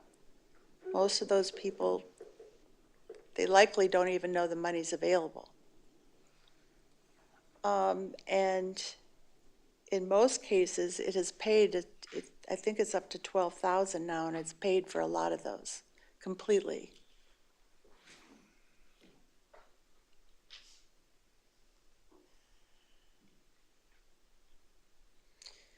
So, and I guess somebody's writing these down, right? Yes, city clerk. Okay, the bus shelters, okay, the crosswalks at Cambridge, the acoustic padding for the gym, the septic to sewer, and the corridors overall. I agree with everyone else that has spoken about those today. Looking at my list, it occurs to me that a lot of the projects and a lot of my frustrations have been not in competence, but in capacity. And so also high on my list is hiring an assistant city manager. We've discussed this before, but we have a window here before our current city manager is retiring, and we have talent in the area now. I mean, there's some talent out there, And we have some high visibility, I would imagine intensive in terms of the time needed from the city manager for the projects that we have developing around Brightline and elsewhere. So I would like to have that discussion. I would like to hear from others. I feel like he's competent Not a enough question of you asked me the competence. question, now I'm asking. He will tell us if he wants assistance or if he needs an assistant city manager. Yeah, you know, that's his obligation. That's just the way I feel about it. I mean, you know, this man has been doing this for 30 years, you know, plus. So if he's not able to speak up and say, I would like package to you, until that happens, then he'll let us know. That's all. Okay, I and believe in him. I trust I would his ask, judgment. this is not a matter of believing in him, and it's No, not a ma'am. matter of competence. I would ask you not to gaslight it I'm not on that, because gaslighting it's nothing, about ma'am. capacity. No, ma'am. I have so many things that have dropped off lists that don't involve a lot of money, but they do involve some attention to detail. There's And no gaslighting. it's not, That's why we have again, staff. it's not competence, it's capacity. We're putting in a Brightline station, which could be very big and so momentous for us now and requires so much more capacity than we have at the administrative level, particularly at these initial steps.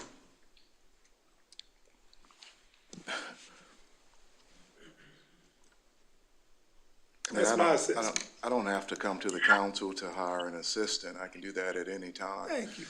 It has to be budgeted. And even if I had an assistant, I am until I'm gone, I'm going to be in first seat on the Brightline. I feel like I, in part, did a whole lot to actually get them to the table in terms of choosing Cocoa as a location, because you remember the discussions from 2 years ago was them going out to RFP. And so,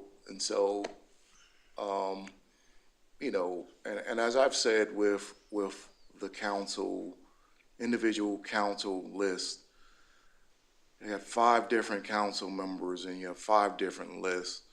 And so it is always a matter of the council deciding what their priorities are from those lists.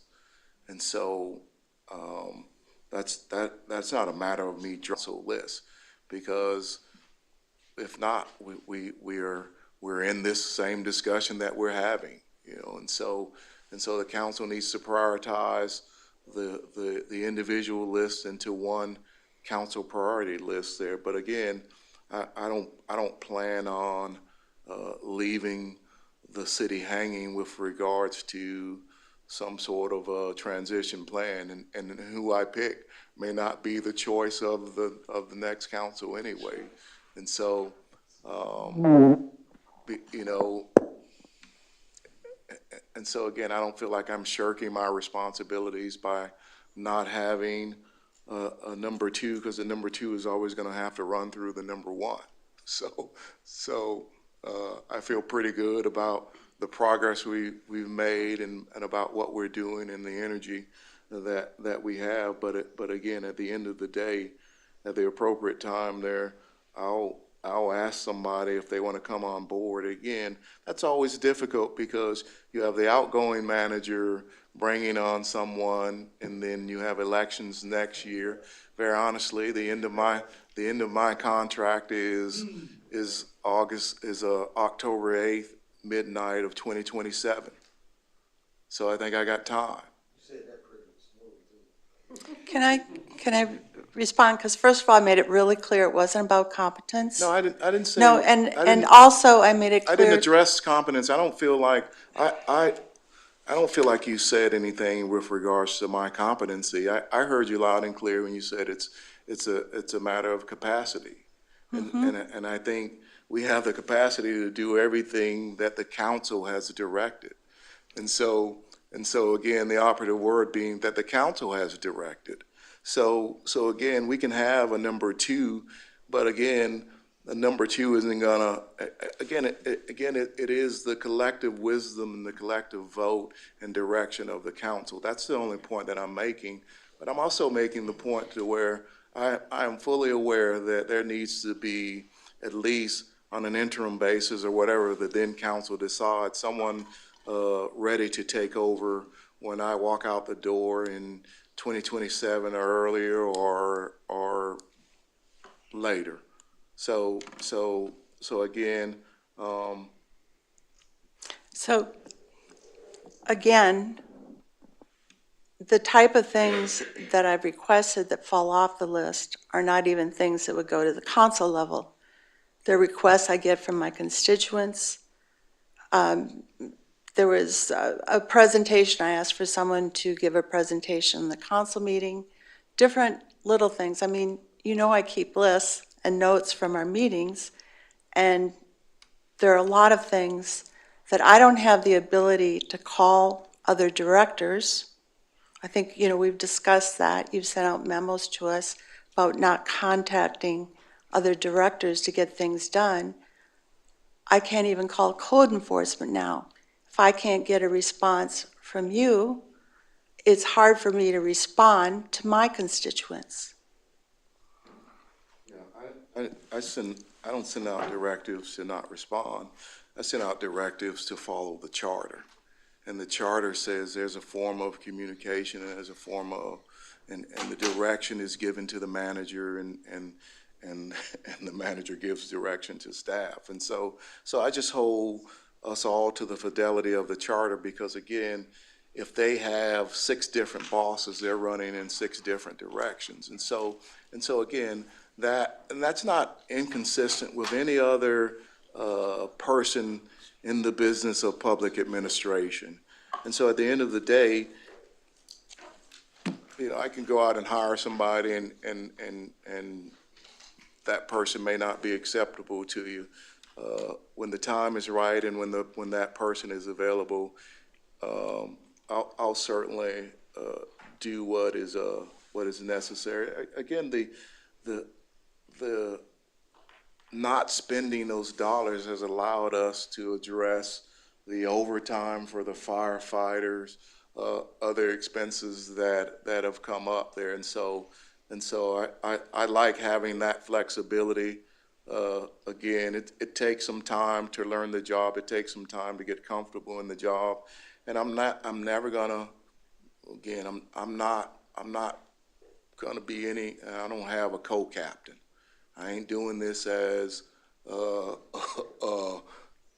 everything falls on my shoulder and someone comes in and believes that they're co-captain of the team or leader of the team. And so again, that person will work at my direction. And so I'm pretty sad on how I lead after 35 years of doing this. But again, it is, and I don't want to appear too argumentative, but again, things don't drop off a list simply because we don't have the capacity. It is the direction of the council that I've always said I needed. You know, And let me clarify again, the type of things dropping off the list are not, in general, the type of things would even go to council. They're constituent requests, constituent concerns. Like what, ma'am? I will come to you with a list. You know I'd keep a lot of notes. Yeah, okay. And I think you're aware that things have dropped off the list. No, I'm not telling you anything new. Okay. But I would like to hear from other council too, other council members. Yeah.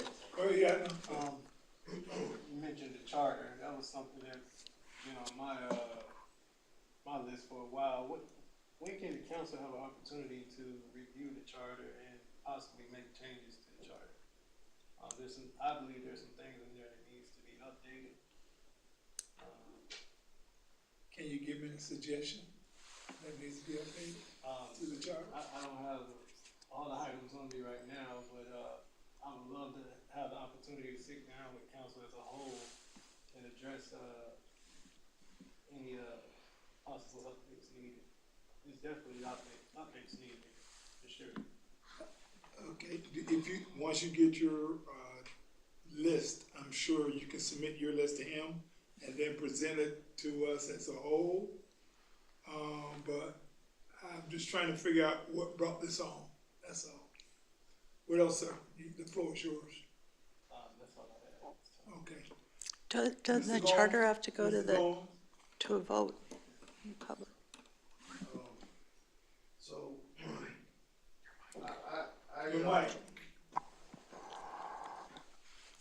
I understand that at the end of the day, he has an end to his contract, and I'm pretty sure I can 100% for certain say that he will have a plan in place. I believe he's a professional, and I believe he will get that done. Do me and him have believe me, I call him 27 times in a row if I need to. And sometimes during the day, he may not call me back until the next day. But he also tells me, hey, look, I was in a meeting. He had sent a text to me. But I think to his point, it's our job to make motions. It's our job to give him direction.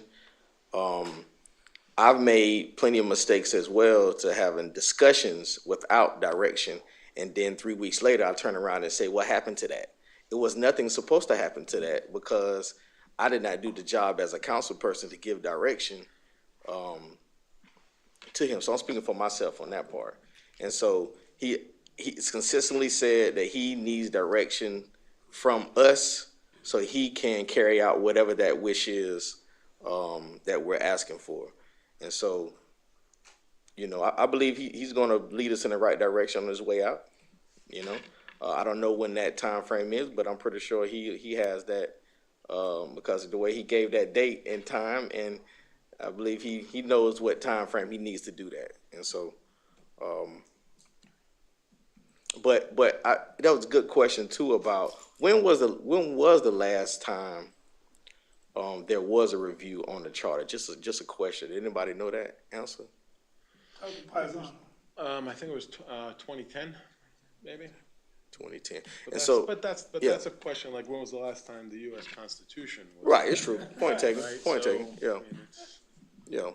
Well. Only reason I made that statement, just same thing I said about the CBD, and so we had some concerns or questions about things that are old and outdated that sometimes need to come up. And to the mayor's point, maybe we need to just review those things that we need to bring to the table instead of having a meeting about it. It might be a good thing to review those things ourselves, bring those things back, and then have the collective discussion about those things. Like the last meeting, I brought up some things that I had concerns with. And so I don't think, Councilman Hearn is completely wrong for asking for that review, especially if it has not been from 2010, and if he looks through it and sees some things that may be, like I brought up about the advertising, what they call it, attention-seeking signs or whatever they'll call. Those things has been in our ordinances that need to change, right? And so that's just a point I was making, but I don't have any issues with him not having a city manager at this time. I personally don't. Okay, when was the last time either one of us evaluated the city manager? I mean, is the evaluation of the city manager is indicative of his performance? Because I look at Wentworth, Cocoa Groves, Brightline. The list can go on and on of the improvements that we've had and experience. And he, like I said, he is competent enough for himself to tell us, and I'm not going to get in the game of semantics. Hey, y'all, I may consider having an assistant city manager. Not whereas I think it sometimes it might be personal when you don't get your choice. Let's cut through the chase. Yeah. Cut through the chase. Okay. So that, then, here we go. But I'm just saying this is the way I feel about it. This man has been in this position for 35 plus years. And are you upset with this man? No. Are you upset with this man? No. Okay. Are you upset with this man? I do not get responses that I need to get to be an effective council person. I don't get to call. I mean, I used to call and there were no responses. I stopped calling. I basically limited to the hour and a half that we have each week. And I try to remember and have every question that I need answered at that time. And there's usually follow-up, and it's the follow-up based on the constituent requests. Now, this again, I ask you, Mayor, please don't gaslight me. This is not about competence, it's about capacity. And I am an equal member of this council and would like to be able to, I should be able to express my experience and my perspective. And at any rate, obvious it won't go anywhere. I will submit this again in writing, as I do every year. Most of the things I'm requesting don't really require a lot of money. They require initiative.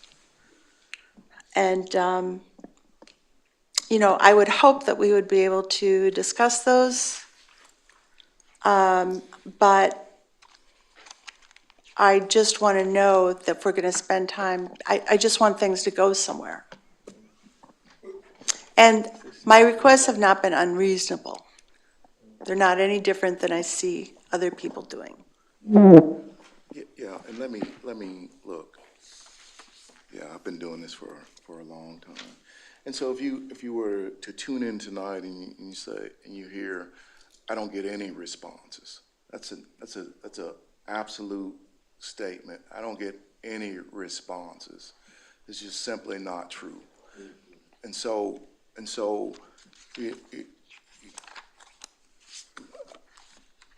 I could jump on my soapbox and again, you know, one of the toughest jobs to have is a job of city or county manager. But to say I don't get any responses, and let's just take the bus shelters as an issue. You know, I presented that to the county. I've gotten several different answers on that. I don't even know what their process is now, but that's a county process. And so, you know, I just take exception to I've gotten no responses because that's just simply not true. I agree. And so, If I stated that, that was incorrect. So, and again, as I said, I've been consistent. You know, I mean, even as we do the list tonight, you guys still didn't say, okay, we're going to take those and we're going to put them together, and here are the 5 priorities of the council. I don't have that. And so if there's a code issue that's presented, you know, they can answer questions all day long. It's in the black and white of the charter. They can answer questions all day long. What you can't do is direct them to do certain things. And I've made that clear. I've given you the charter language, you being the council. I've given the directors the charter language. Again, because it's just, and there's a reason it's in the charter. You get out of the old system of governance. You know, you get out of having these district commissioners, district council people that are directing staff, not based on the wisdom of the council, but based on the preferences of individual council members. And that's why the council manager form of government came to be. And so, you know, staff has not been directed to not answer questions. They know that they can answer questions. Staff has been directed not to take direction, and that's in the charter. And so you can review the charter and you can submit to the voters a suggested change in that system of governance. But again, I've been pretty clear with staff. in all of the emails that I've sent to them, it is, let's make sure that we're following the charter. Because again, they have their daily tasks and duties and responsibilities. And if they're again chasing or running in 5 and 6 different directions, they can't get those done. And I don't think I've ever violated that part of the charter, at least when I asked you if I had, you said I hadn't. I certainly have been cognizant of it, so, again, well, we'll see. It's up to me, in my opinion, it sounds like it's a lot of context missing in this conversation. And we're not privy to you guys' meetings that y'all meet. We don't, as a council, we don't have the privilege to see that. And I think to his point, if you say certain things and maybe, you say you didn't mean it in that way, we don't know what that looks like. So when you say certain things, or the audience may not, they're not a part of that conversation.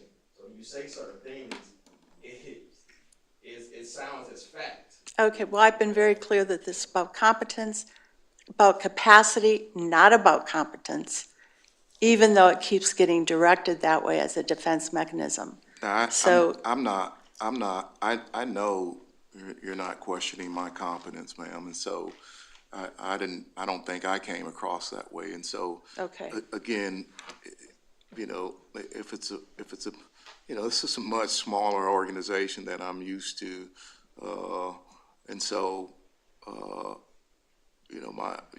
my hands are dirtier here as the city manager than they were as the county manager.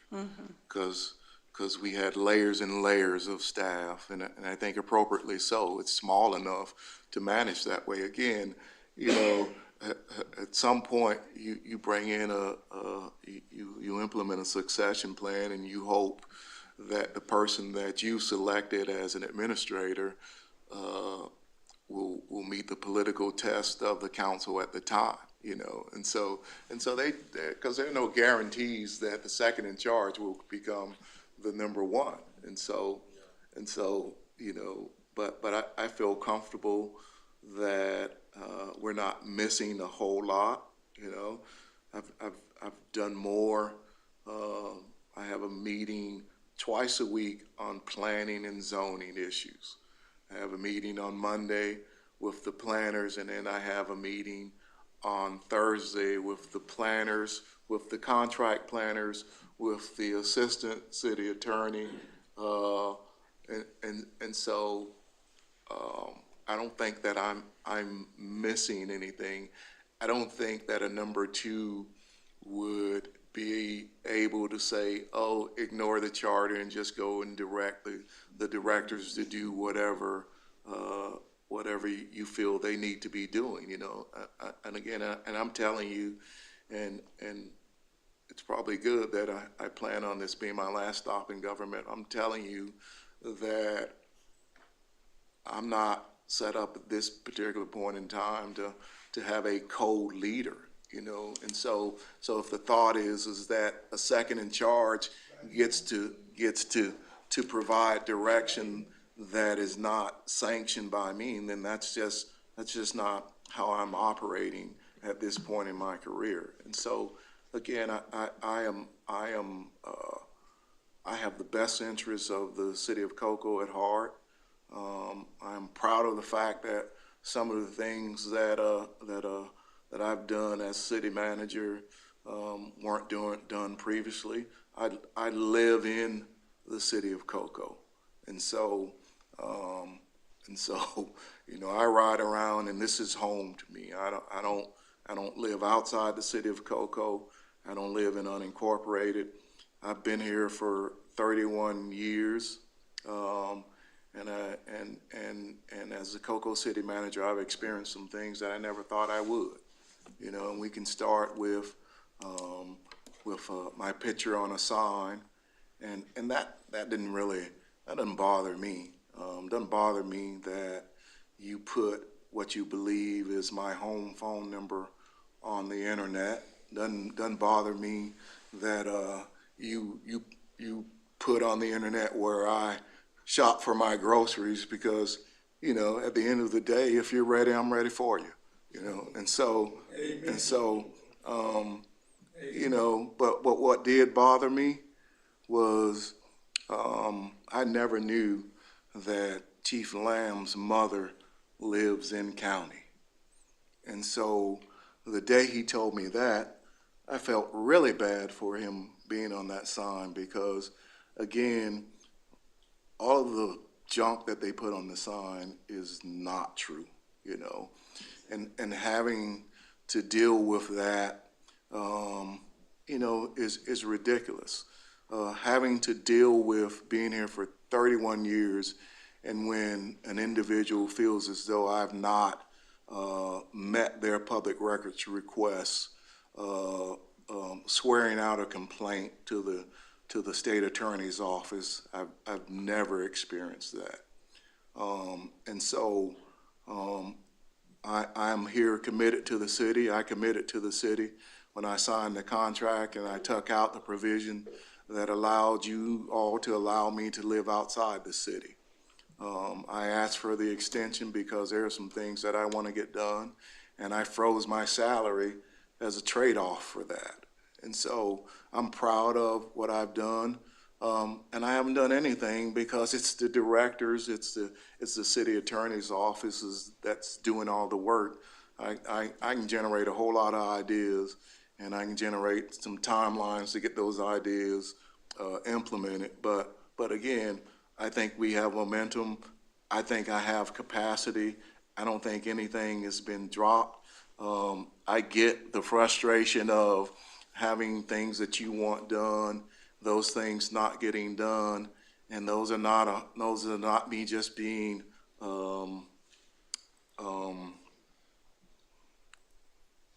those are not because I am resistant to those. I feel like, again, go back to this list, that I need council direction. And that's the way this thing is set up. And so again, I don't think we've dropped anything on the code enforcement side. I don't think we've dropped anything in terms of constituent requests or complaints on the law enforcement side, because again, I tell them to respond, you know,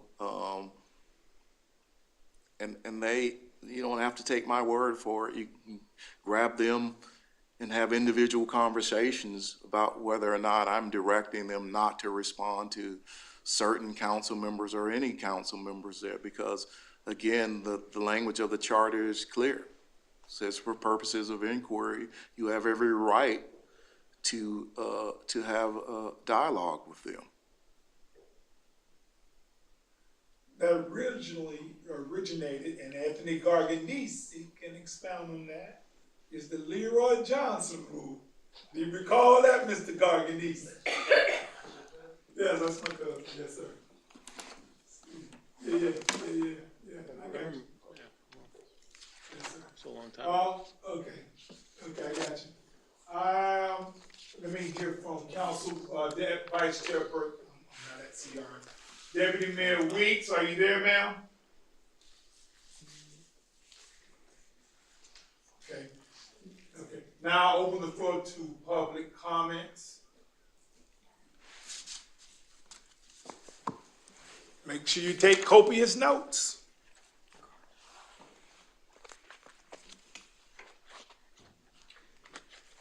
Thank you, Mayor, Council.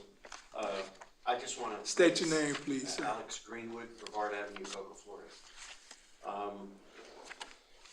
I'm just going to summarize what I've witnessed and experienced for quite a few years during the term of the council that's here. And I'm talking about issues that I have also experienced, as well as noticed of how things are being handled to other people, which includes staff. And we're talking about micromanaging big time. And that is the problem I've been seeing regularly, the micromanaging. That is not the position of a council member. That has been violated numerous times where we had to have public apologies expected to some of the staff members here. That is unacceptable to me, totally. And that's the part that bothers me the most. Another example is getting involved beyond your position as a council member. I even went as far as sending a complaint to the ethics committee about one of the council members here. And I can share that information, but I don't have to embellish. I don't have to give misinformation. Everything that I am stating now, I can prove it as a fact. And I'm tired of it.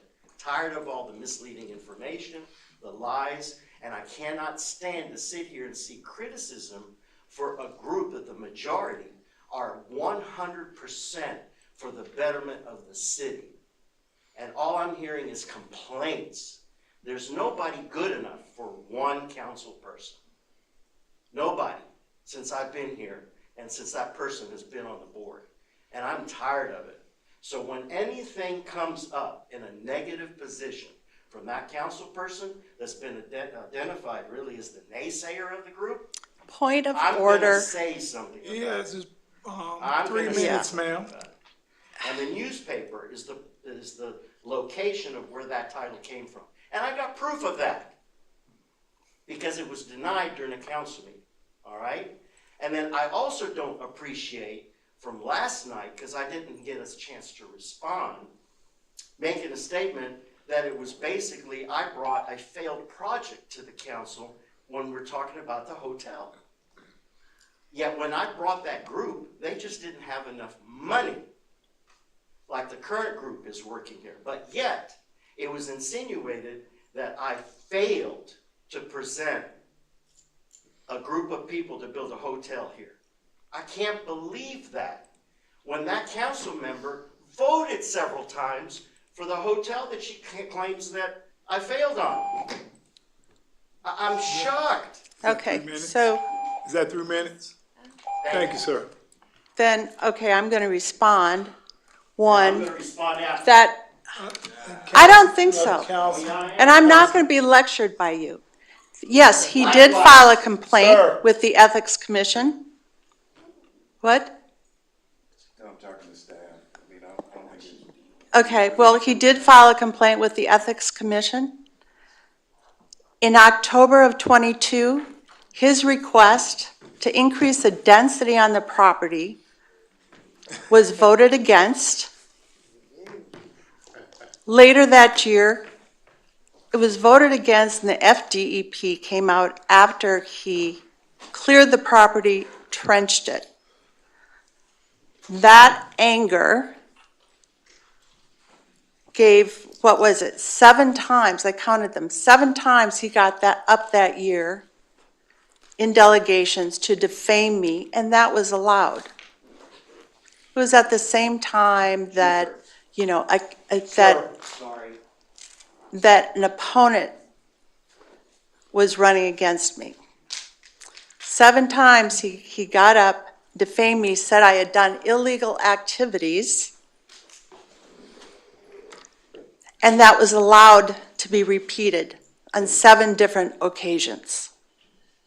The Ethics Commission replied to his complaint, and this paragraph captures it, characterizes it. The complainant disagrees with the respondent's policies and her position with regard to the preservation of wetlands and development. However, just because one disagrees with the policies and viewpoints of a public official, that does not mean the public official's actions are corrupt. Yet on 7 different occasions, he was allowed to continue to say that I had done illegal, I was doing illegal things. And when I tried to make a point of order, it was ignored. So, you know, this is, you're right, this has been going on several years, except, you know, it's been going on since around 22, when he brought forward that zoning change. And the community came out against it. as well as our own comp plan denied him the ability to be able to increase that density. So it wasn't a personal thing then, and it isn't now, but this has been going on for 3 years. I'm really sick of the lectures. It's unfortunate that Mary Burgess has resigned from the Planning and Zoning Committee. She told me that it was dominated by one person. Frank Manfredi tried to make some thoughtful remarks, and he was bullied during the meeting. And this has displayed a sense of entitlement that I respect the fact that Mr. Greenwood comes to all our meetings and is involved. And for that reason, he, like everyone else, needs to be listened to. But this has been harassment. It's been focused on one person, and it's been done with the knowledge of several people here. And I know you've probably had harassment too, and I'm so sorry, Mr. Whitten, that you've had to go through the things as well as the chiefs that you have. But what I've gone through in the first couple of years, I was stalked. And I was stalked. I was followed in grocery stores. I was screamed at on the street. So yes, I've been through it too. So, but this kind of harassment from someone that is going from one council member to another, it's not good, and it's apparent to our public.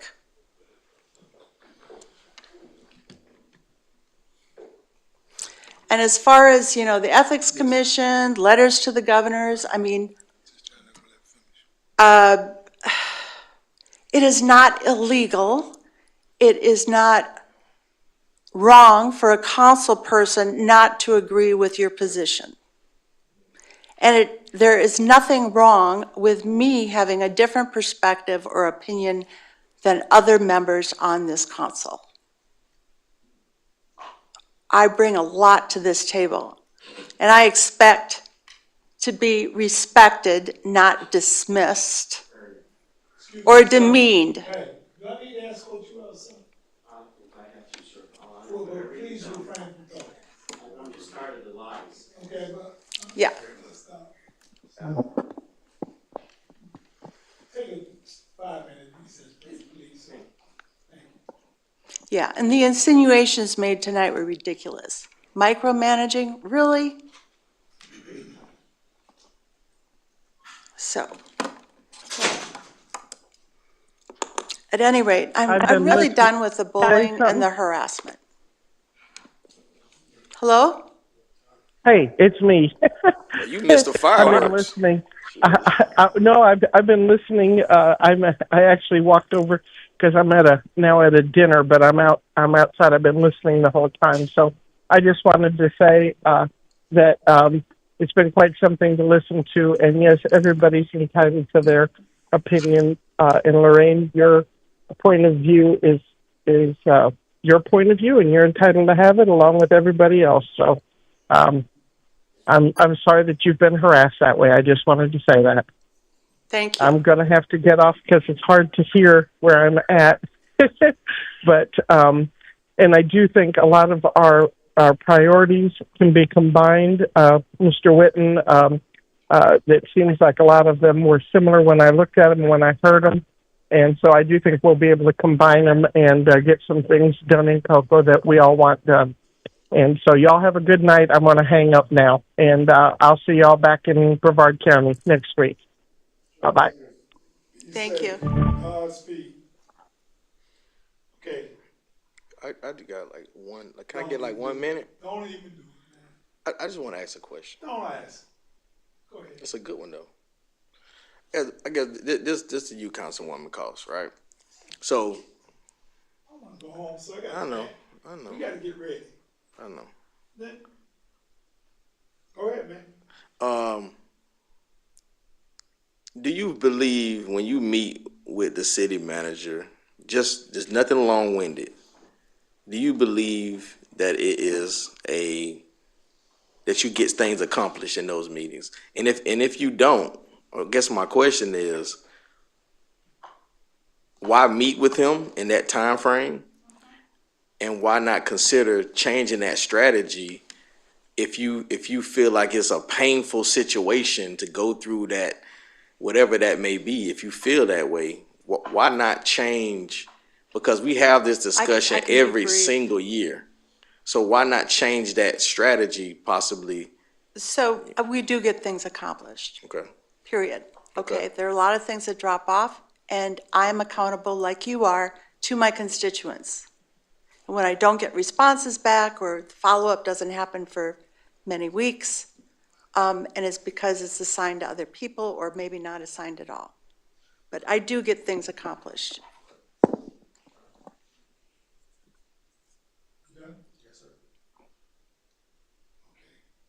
I want to thank all 400 plus employees for the great city of Cocoa, that you all make a difference in the city of Cocoa, from putting speed tables on our streets, to putting curbs and gutters, to even mending sidewalks that are uneven, to taking on phone calls from individuals that may be rude, but you maintain a positive decorum and a professional rapport.